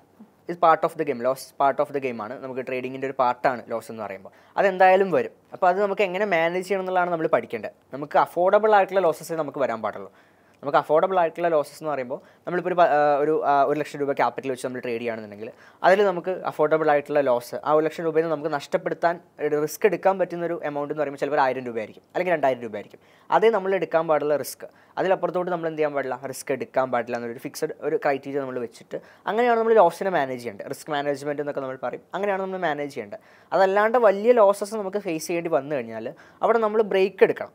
എന്തായാലും നമ്മൾ പറയുന്നൊരു കാര്യമാണ്, വലിയ ലോസ് വന്നാലും വലിയ പ്രോഫിറ്റ് വന്നാലും, അതിപ്പോൾ പ്രോഫിറ്റ് ആയിക്കോട്ടെ ലോസ് ആയിക്കോട്ടെ, വലിയ എമൗണ്ടിൽ അല്ലെങ്കിൽ നമ്മൾ ചിന്തിക്കുന്നതിൽ അപ്പുറത്തോട്ട് വന്നു കഴിഞ്ഞാൽ അവിടെ നമ്മളൊരു ബ്രേക്ക് എടുക്കണം. അതിൻ്റെ റീസൺ എന്ന് പറയുന്നത് ഇപ്പോൾ ലോസ് വന്നിട്ട് നമ്മൾ അത് റിക്കവർ ചെയ്യാനുള്ള ഒരു മൈൻഡ് സെറ്റിലായിരിക്കും നമ്മൾ നിൽക്കുന്നത്. ആ ഒരു ഫിയറിലും ആ ഒരു ഇതിലായിരിക്കും നമ്മൾ നിൽക്കുന്നത്. അപ്പോൾ അങ്ങനെ ഒരു സിറ്റുവേഷനിൽ നമ്മൾ ഇമോഷൻസ് വർക്കാവും. നമ്മളവിടെ ഈ ഒരു ക്യാപിറ്റൽ നഷ്ടം വന്നത് നമുക്ക് തിരിച്ചു പിടിക്കണം എന്നുള്ള രീതിയിൽ നമ്മൾ ഇല്ലാത്ത പൈസ കൂടി ഒപ്പിച്ച് വീണ്ടും ട്രേഡിങ്ങിലോട്ട് പോകുമ്പോൾ നമ്മൾ കറക്റ്റായിട്ട് ഡിസിപ്ലിൻഡ് ആയിട്ടായിരിക്കില്ല മാർക്കറ്റിനെ അപ്രോച്ച് ചെയ്യുക. അപ്പോൾ നമുക്ക് കൂടുതൽ നഷ്ടങ്ങൾ വരാനുള്ള സാധ്യതയുണ്ട്. അതെ, മൈൻഡ് ഗെയിമാണ്. അപ്പോൾ അവിടെ മൈൻഡ് നമുക്ക് പ്രോപ്പറായിട്ട് മാനേജ് ചെയ്യാൻ പറ്റില്ല, നമ്മുടെ കയ്യിൽ നിൽക്കത്തില്ല. അപ്പോൾ പ്രോഫിറ്റിൻ്റെ കേസിലാണെങ്കിലും അങ്ങനെ തന്നെയാണ്. വലിയ പ്രോഫിറ്റ് വന്നു കഴിഞ്ഞാൽ നമ്മൾ ഓവർ കോൺഫിഡൻ്റ് ആവും. നമുക്ക് ഭയങ്കര പ്രോഫിറ്റ് ഉണ്ടാക്കാൻ പറ്റും, അങ്ങനെയാണെന്നുള്ളൊരു ഓവർ കോൺഫിഡൻസ് വന്നിട്ട് അത് നമ്മൾ കളയുകയും ചെയ്യും. ആ പ്രോഫിറ്റ് മൊത്തം നമ്മൾ കളയുകയും ചെയ്യും. അതാണ് മനുഷ്യന്മാരുടെ ഒരു മൈൻഡിൻ്റെ ഒരു ഗെയിമാണ് അവിടെ നടക്കുന്നത്. അപ്പോൾ അങ്ങനെ 2 സിനാരിയോസ് വന്നു കഴിഞ്ഞാലും നമ്മളൊരു ബ്രേക്ക് എടുക്കുക, എന്നിട്ട് റീസ്റ്റാർട്ട് ചെയ്യുന്നതാണ് എപ്പോഴും ബെസ്റ്റ് മെത്തേഡ് എന്ന് പറയുന്നത് ട്രേഡിംഗിൽ. റീസ്റ്റാർട്ട് ചെയ്തതിന് ശേഷം നമ്മൾ ചെയ്യുകയാണെങ്കിൽ നമുക്ക് കുറച്ചും കൂടെ മൈൻഡ് ഫ്രഷ് ആയിരിക്കും. പിന്നെ ഇപ്പോൾ ട്രേഡിംഗിൽ ഇപ്പോൾ വലിയ ലോസിൻ്റെ കാര്യമാണ് നമ്മളവിടെ സംസാരിച്ചതെന്നുള്ളതുകൊണ്ട് ഇപ്പോൾ വലിയ ലോസസ് ഫേസ് ചെയ്ത് കഴിഞ്ഞാൽ പിന്നെ റീസ്റ്റാർട്ട് ചെയ്യുന്ന സമയത്ത് ഒരിക്കലും വലിയ ക്യാപിറ്റൽസ് വെച്ച് റീസ്റ്റാർട്ട് ചെയ്യരുത്. ഏറ്റവും കുറഞ്ഞ ക്യാപിറ്റൽ നിങ്ങൾക്ക് സ്റ്റാർട്ട് ചെയ്യാൻ പറ്റുന്ന എത്രയാണോ അത്രയും കുറഞ്ഞ ക്യാപിറ്റലിൽ നിങ്ങൾ സ്റ്റാർട്ട് ചെയ്യുക. എന്നിട്ട് മെല്ലെ നിങ്ങൾക്ക് കോൺഫിഡൻ്റ് ആയ ശേഷം മാത്രം നിങ്ങൾ എന്ത് ചെയ്യുക, വീണ്ടും കണ്ടിന്യൂഷനിലോട്ട് പോകുക എന്നുള്ളതാണ്. അപ്പം ലോസ് ആയിട്ടുണ്ടെങ്കിൽ നമ്മൾ അതിന് ഫുൾ ബാക്ക് ഔട്ട് ചെയ്യരുത്. പകരം ഒരു നല്ല രീതിയിൽ റീസ്റ്റാർട്ട് ചെയ്തിട്ടുണ്ടെങ്കിൽ നമുക്ക് ട്രേഡിങ്ങിൽ ഒരു പ്രോഫിറ്റബിൾ ഷിബ്ലി റഹ്മാനെ പോലെ ഒരാളായി മാറാൻ സാധിക്കുന്നതാണ് ഉറപ്പ് അല്ലേ? തീർച്ചയായിട്ടും. ഇനി അതിനുശേഷം പറയുകയാണെങ്കിൽ പേഴ്സണൽ ബ്രാൻഡിങ്ങിൻ്റെ കാര്യം നമുക്കൊന്ന് സംസാരിക്കേണ്ടതുണ്ട്. അപ്പോൾ തീർച്ചയായിട്ടും ഇന്നത്തെ കാലം എന്ന് പറഞ്ഞാൽ മൊത്തം പേഴ്സണൽ ബ്രാൻഡിങ് ആണ്. അപ്പോൾ ഷിബ്ലി റഹ്മാൻ്റെ പേഴ്സണൽ ബ്രാൻഡിങ് എങ്ങനെയായിരുന്നു? ഞാൻ എൻ്റെ പേഴ്സണൽ ബ്രാൻഡിങ്ങും കാര്യങ്ങളും ബിൽഡ് ചെയ്തിട്ടുള്ളത് ഈ പറയുന്ന ഫൈനാൻസ് ഫീൽഡിൽ നിന്നായതുകൊണ്ടാണ്. ഈ പറഞ്ഞ പോലെ ട്രേഡിംഗ് അല്ലെങ്കിൽ ഈ ഒരു മേഖലയിൽ ഞാൻ അറിയപ്പെടുന്നത്. അതുപോലെ തന്നെ നമുക്ക് ഈ ആർട്ടിക്കിൾസ് ആയാലും കാര്യങ്ങളാണെങ്കിലും നമുക്ക് ഈ ക്വസ്റ്റ്യൻസ് ആണെങ്കിലും ആൾക്കാർ ചോദിക്കുന്നതൊക്കെ ഈ ഒരു ഫീൽഡിൽ നിന്ന് വരുന്നത്. അതിൻ്റെ മെയിൻ റീസൺ എന്ന് പറയുന്നത് ഞാൻ ഒരു കോണ്ടന്റ് ക്രിയേറ്ററാണ്. ഇപ്പോൾ ഇൻസ്റ്റാഗ്രാമിൽ ത്രൂവാണ് ഞാൻ അവയർനെസ്സും കാര്യങ്ങളും കൊടുത്തിട്ടുണ്ടായിരുന്നു. അപ്പോൾ ഞാൻ എൻ്റെ ബ്രാൻഡുകൾ അല്ലെങ്കിൽ ബിസിനസ്സുകൾ ബിൽഡ് ചെയ്യുന്ന സമയത്ത് സ്റ്റാർട്ട് ചെയ്തപ്പോൾ തന്നെ റോയൽ അസറ്റ്സ് ആൻഡ് ഇൻവെസ്റ്റ്മെന്റ്സിലൂടെയാണോ ബ്രാൻഡിങ് ചെയ്തിരിക്കുന്നത്, അതോ ഷിബ്ലി റഹ്മാൻ എന്നുള്ള പേരിലൂടെ? ഷിബ്ലി റഹ്മാൻ എന്നുള്ള പേരിലാണ്. ആക്ച്വലി SRKP റഹ്മാൻ എന്നാണ് എൻ്റെ ആ ഒരു പേര് വരുന്നത്. ആ ഒരു പേരിലാണ് നമ്മൾ ഫസ്റ്റ് സ്റ്റാർട്ട് ചെയ്യുന്നത്. പിന്നെ അതിലോട്ട് നമ്മൾ ട്രേഡും കാര്യങ്ങളും ചെയ്യുന്നുണ്ടെന്ന് അറിഞ്ഞ് നമ്മൾ അപ്രോച്ച് ചെയ്ത ആൾക്കാരെയാണ് പിന്നെ നമ്മൾ കമ്പനി ആ ഒരു ലെവലിലേക്ക് റോയൽ അസറ്റ്സ്, റോയൽ അക്കാദമി അങ്ങനെ ഓരോ കമ്പനീസ് കാര്യങ്ങളായിട്ട് വന്നിട്ടുള്ളത്. അപ്പോൾ ഇനീഷ്യലി നമ്മൾ പിച്ച് ചെയ്ത സമയത്താണെങ്കിലും നമ്മളൊരു പേഴ്സണൽ ബ്രാൻഡിൽ നിന്നാണ് ബിസിനസ്സിനൊക്കെ ഡെവലപ്പ് ചെയ്ത് കൊണ്ടുവന്നിട്ടുള്ളത്. പിന്നീട് അത് നമ്മൾ മെയിൻറ്റെയിൻ ചെയ്യാനാണെങ്കിലും ഞാൻ യൂസ് ചെയ്തിട്ടുള്ള ഒരേ ഒരു മെത്തേഡ് എന്ന് പറയുന്നത് പേഴ്സണൽ ബ്രാൻഡിങ് തന്നെയാണ്. അതിൽ പറയുന്ന പോലെ തന്നെ കോണ്ടന്റ് ക്രിയേഷൻ ആണ് മെയിൻ തിങ്. അപ്പോൾ ഡിജിറ്റൽ മാർക്കറ്റിംഗ് ആണെന്നുണ്ടെങ്കിലും കോണ്ടന്റ് ക്രിയേഷൻ ആണെന്നുണ്ടെങ്കിലും എൻ്റെ എല്ലാ ബിസിനസ്സിനെയും ഹെൽപ്പ് ചെയ്തിട്ടുള്ളത് അത് തന്നെയാണ്. ബിസിനസ്സസ് ബിൽഡ് ചെയ്യാനും അതിപ്പോൾ റൺ ചെയ്യാനും എന്നെ ഹെൽപ്പ് ചെയ്യുന്നത് അത് തന്നെയാണ്. അപ്പോൾ നമ്മൾ ലൈവായിട്ട് സോഷ്യൽ മീഡിയാസിലും കാര്യങ്ങളിലും ഉണ്ടായിരിക്കുക, നമ്മളുടെ ഫേസാണ് അവിടെ ആൾക്കാർ കാണുന്നത്. അപ്പോൾ അവരെ സംബന്ധിച്ചിടത്തോളം ഈ ഫൈനാൻസ് മേഖലയാണെങ്കിലും ഏത് മേഖലയാണെന്നുണ്ടെങ്കിലും ബിസിനസ്സിൽ ട്രസ്റ്റാണ് മെയിൻ. അപ്പോൾ അവർക്ക് ആ ഒരു ട്രസ്റ്റ് നമുക്ക് അവരുടെ മുന്നിൽ നമ്മളെ കാണുകയാണ്, നമ്മളാണെന്ന് മനസ്സിലാക്കുമ്പോൾ അവർ ആ ഒരു ട്രസ്റ്റ് നമുക്ക് അവിടെ ബിൽഡ് ചെയ്യാൻ പറ്റിക്കഴിഞ്ഞാൽ നമ്മുടെ ബിസിനസ്സും കാര്യങ്ങളൊക്കെ നമുക്ക് അടിപൊളിയായിട്ട് കൊണ്ടുപോകാൻ വേണ്ടി പറ്റും. പിന്നെ അത് മാത്രമല്ല നമുക്ക് നല്ലൊരു ഓഡിയൻസിനെ നമുക്ക് അതിൽ നിന്ന് ഉണ്ടാക്കിയെടുക്കാൻ പറ്റും. നമുക്കൊരു സർവീസ് അല്ലെങ്കിൽ ഒരു പ്രൊഡക്റ്റ് ഒരു ബിസിനസ് നമ്മൾ പുതുതായിട്ട് സ്റ്റാർട്ട് ചെയ്യുമ്പോഴാണെങ്കിലും നമുക്കൊരു ഓഡിയൻസ് അവിടെ ഫിക്സ്ഡ് ഓഡിയൻസ് ഒരു ബേസിക് ഓഡിയൻസ് നമുക്കുണ്ട്, ഒരു കമ്മ്യൂണിറ്റി നമുക്കുണ്ട്. ആ കമ്മ്യൂണിറ്റിയിലോട്ട് തന്നെ നമുക്ക് ആദ്യം അത് പിച്ച് ചെയ്യാൻ പറ്റും. ആൻഡ് അവിടെ നിന്ന് നമുക്കത് എക്സ്പാൻഡ് ചെയ്യാൻ എളുപ്പമായിരിക്കും. അങ്ങനെ ഒരുപാട് അഡ്വാൻറ്റേജസ് പേഴ്സണൽ ബ്രാൻഡിങ്ങിലും അതുപോലെ തന്നെ ഈ ഒരു ക്രിയേറ്റർ എക്കണോമി മാർക്കറ്റിനൊക്കെ ഉണ്ട്. അപ്പോൾ എനിക്ക് പേഴ്സണലി ഹെൽപ്പ് ചെയ്തിട്ടുള്ള എൻ്റെ ഇൻസ്റ്റാഗ്രാം പ്രൊഫൈലും കാര്യങ്ങളാണ്.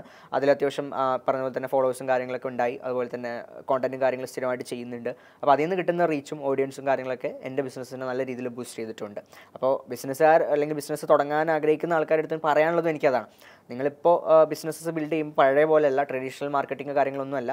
ഇപ്പോൾ നമുക്ക് ഡിജിറ്റൽ ആയാലേ കാര്യമുള്ളൂ. അല്ലെങ്കിൽ നമ്മുടെ ബ്രാൻഡ് അല്ലെങ്കിൽ നമ്മുടെ സർവീസ് അല്ലെങ്കിൽ പ്രൊഡക്റ്റ് എത്തുന്നതിന് മുന്നേ നമ്മളുടെ അതേ ഫീൽഡിൽ നിന്നുള്ള ആൾക്കാർ നമ്മളേക്കാൾ മുന്നേ അവിടെ എത്തിത്തുടങ്ങും.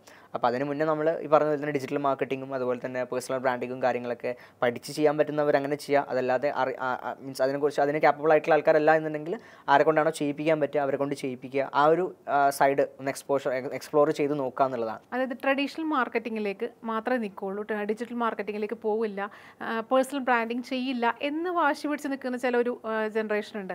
അപ്പോൾ അവർക്ക് തീർച്ചയായിട്ടും ഒരു ഉപദേശമാണ്, തീർച്ചയായിട്ടും അതിലേക്ക് പോയേ പറ്റൂ. അതായത് പേഴ്സണൽ ബ്രാൻഡിങ്ങിലേക്കാളും ഡിജിറ്റൽ മാർക്കറ്റിങ്ങിലേക്കാളും പോയേ പറ്റൂ, എന്നാലേ നമ്മുടെ ബിസിനസ്സിന് ഉയർച്ച ഉണ്ടാകുന്നതിന് ഏറ്റവും വലിയ ഉദാഹരണമാണ് ഷിബ്ലി റഹ്മാൻ അല്ലേ. അപ്പോൾ നമ്മൾ ഇത്രയും നേരം വിശേഷങ്ങളൊക്കെ പങ്കുവച്ചു. ഇന് എന്താണ് ഫ്യൂച്ചർ പ്ലാൻ? ആക്ച്വലി ഞാൻ ഫ്യൂച്ചർ പ്ലാൻ എന്താണെന്ന് ചോദിക്കുന്നതിൽ അർത്ഥമില്ല. കാരണം ഒരു 16 to 21 ഇയേഴ്സിൽ വരുന്ന, അതല്ല 21 അപ്പുറം ഒരു 40 അല്ലെങ്കിൽ എബോവ് 40 വരുന്ന ആൾക്കാർ ചെയ്യുന്നതിനേക്കാൾ കൂടുതൽ ഷിബ്ലി റഹ്മാൻ ഈ ഒരു കുറഞ്ഞ കാലയളവിൽ ചെയ്തു കഴിഞ്ഞിരിക്കുന്നു. എങ്കിലും ഇനിയും ഉണ്ടാവുമല്ലോ ഫ്യൂച്ചർ പ്ലാൻസ്. എന്താണ് ഷിബ്ലി റഹ്മാൻ്റെ ഫ്യൂച്ചർ പ്ലാൻസ്? ഞാൻ നേരത്തെ പറഞ്ഞ പോലെ തന്നെ ഒരു ബിസിനസ്സുകാരനാവണം, ഒരു ഓൺട്രപ്രണർ ആവണം എന്നുള്ളതാണ് എൻ്റെ ഒരു ആഗ്രഹം എന്ന് പറയുന്നത്. അതിൻ്റെ ഒരു സ്റ്റാർട്ടിംഗ് സ്റ്റേജിലാണ് ഇപ്പോഴും പഠിച്ചുകൊണ്ടിരിക്കുകയാണ്, ഇപ്പോഴും കാര്യങ്ങൾ ചെയ്തുകൊണ്ടിരിക്കുകയാണ്. ഇപ്പോഴും നമ്മൾ വളരെ ഒരു ബഡ്ഡിങ് സ്റ്റേജ് എന്ന് വേണമെങ്കിൽ നമുക്ക് പറയാം. ഇനിയും ബിസിനസ്സസ് ബിൽഡ് ചെയ്യുക എന്നുള്ളതാണ് എൻ്റെ ഒരു ഫ്യൂച്ചർ പ്ലാൻ എന്ന് പറയുന്നത്. അപ്പോൾ 2024 നമുക്ക് ഏകദേശം 8ഓളം പ്രൊജക്റ്റുകൾ ഇപ്പോൾ നമ്മൾ കമ്മിറ്റ് ചെയ്തിട്ടുണ്ട്. അപ്പോൾ അതിൻ്റെ ഓരോ കാര്യങ്ങളൊക്കെ വർക്ക് നടന്നുകൊണ്ടിരിക്കുകയാണ്. ഇപ്പോൾ നമ്മുടെ അക്കാദമിയുടെ ഫ്രാഞ്ചൈസിങ് കാര്യങ്ങളാണെന്നുണ്ടെങ്കിലും IT ഫേമിൻ്റെ എക്സ്പാൻഷനാണ് കാര്യങ്ങളുണ്ടെങ്കിലും, അതുപോലെ നമുക്ക് പുതിയൊരു 2 പ്രൊജക്റ്റുകൾ നമ്മൾ ഇ-കൊമേഴ്സ് പ്ലാറ്റ്ഫോമും കാര്യങ്ങളും, അതുപോലെ തന്നെ സ്റ്റുഡൻസിനായിട്ടുള്ള ഒരു ഇ-കൊമേഴ്സ് പ്ലാറ്റ്ഫോമും കാര്യങ്ങളും ഒക്കെ നമ്മൾ കൊണ്ടുവരുന്നുണ്ട്. ആൻഡ് അതുപോലെ തന്നെ നമുക്ക് വീട്ടമ്മമാർക്കും ഹൗസ് വൈഫ്മാർക്കും അതുപോലെ നമ്മുടെ സ്റ്റുഡൻസിനെയും ഫോക്കസ് ചെയ്തിട്ട് തന്നെ ഒരു ഇ-കൊമേഴ്സ് പ്ലാറ്റ്ഫോമിൽ തന്നെ നമുക്കൊരു റീസെല്ലിംഗ് പ്ലാറ്റ്ഫോമും കാര്യങ്ങളും ഒരു കമ്മ്യൂണിറ്റിയെ നമുക്ക് അങ്ങനെ ബിൽഡ് ചെയ്ത് കൊണ്ടുവരാനുള്ളൊരു സംഭവം നമ്മൾ ചെയ്യുന്നുണ്ട്. പിന്നെ ഓണ്ടർപ്രണേഴ്സിനായിട്ടൊരു കമ്മ്യൂണിറ്റി ഇപ്പോൾ നമ്മൾ ബിൽഡ് ചെയ്ത് കൊണ്ടുവരുന്നുണ്ട്. അപ്പോൾ അതിൻ്റെ ഒരു എക്സ്പോഷറും കാര്യങ്ങളും നമുക്കിപ്പോൾ ഇങ്ങനെ കിട്ടുന്നുണ്ട്. അപ്പോൾ അതിൽ നിന്ന് പുതിയ ഐഡിയാസ് വരുന്നുണ്ട്. അപ്പോൾ അത് നമുക്ക് നമ്മളെ കൊണ്ട് ഇൻവെസ്റ്റ് ചെയ്യാൻ പറ്റുന്ന പ്രൊജക്റ്റുകൾ, നല്ല യുണീക്കായിട്ടുള്ള പൊട്ടൻഷ്യലുള്ള പ്രൊജക്റ്റുകളും കാര്യങ്ങളും വരുമ്പോൾ നമ്മൾ അതിൽ ഇൻവെസ്റ്റ് ചെയ്യുകയും അതിൽ നിന്ന് നമ്മൾ ബിസിനസ്സിനെ ബിൽഡ് ചെയ്യാൻ നോക്കുന്നുണ്ട്. അപ്പോൾ ആ രീതിയിലൊക്കെയാണ് ഇനി ഫ്യൂച്ചർ പ്ലാൻസ് എന്ന് പറയുമ്പോൾ. ഇപ്പോൾ ഈ 2024 ഏകദേശം നമ്മളുടെ ഒരു റൂട്ട് മാപ്പ് ഓൾറെഡി നമ്മൾ ഫിക്സ് ചെയ്തിട്ടുണ്ട്. ഏതൊക്കെ കാര്യങ്ങൾ എങ്ങനെയൊക്കെ ചെയ്യണം, ഏതൊക്കെ സമയത്ത് ഏതൊക്കെ ചെയ്യണം എന്നുള്ളത് നമ്മൾ. അപ്പോൾ ഓരോന്നായിട്ട് ഇനി ഉണ്ടാവും. ഓരോരോ ബിസിനസ്സുകളും ഓരോരോ ബ്രാൻഡുകളും നമ്മൾ കൊണ്ടുവരും നമ്മുടെ സൈഡിൽ നിന്ന്. അതാണ് നമ്മുടെ ഒരു ഫ്യൂച്ചർ പ്ലാൻ എന്ന് പറയുമ്പോൾ. ഓക്കെ, അപ്പോൾ ഇനിയും ഒരുപാട് ഉയരങ്ങളിലേക്ക് എത്തട്ടെ എന്ന് ആശംസിക്കുന്നു. 16 വയസ്സ് തൊട്ട് 21 വയസ്സ് വരെയുള്ള കാലഘട്ടം എന്ന് പറഞ്ഞാൽ ഏതൊരു ആൺകുട്ടിക്കും ആദ്യം വരുന്ന ചിന്ത ഒരു ലൈൻ എങ്ങനെ സെറ്റാക്കാമെന്നായിരിക്കും.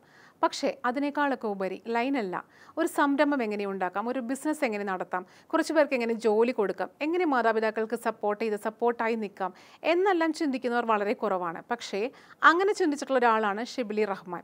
ഷിബ്ലി റഹ്മാൻ ഒരു സംരംഭം മാത്രമല്ല, ഒന്നിൽ കൂടുതൽ സംരംഭങ്ങൾ, ഒരു പ്രോഫിറ്റബിൾ ട്രേഡർ ആവുകയും ചെയ്തു ഈ ഒരു 21 വയസ്സിനുള്ളിൽ. അപ്പോൾ തീർച്ചയായിട്ടും നമുക്ക് എല്ലാവർക്കും ഇൻസ്പയറിംഗ് സ്റ്റോറിയാണ് ഷിബ്ലി റഹ്മാൻ്റെ. ഇതുപോലുള്ള ഇൻസ്പയറിംഗ് സ്റ്റോറീസുമായിട്ട് ഇനിയും നമ്മൾ ഇൻസ്പയർ കാണുന്നത് വരെ it's me Sajna Zahra signing off.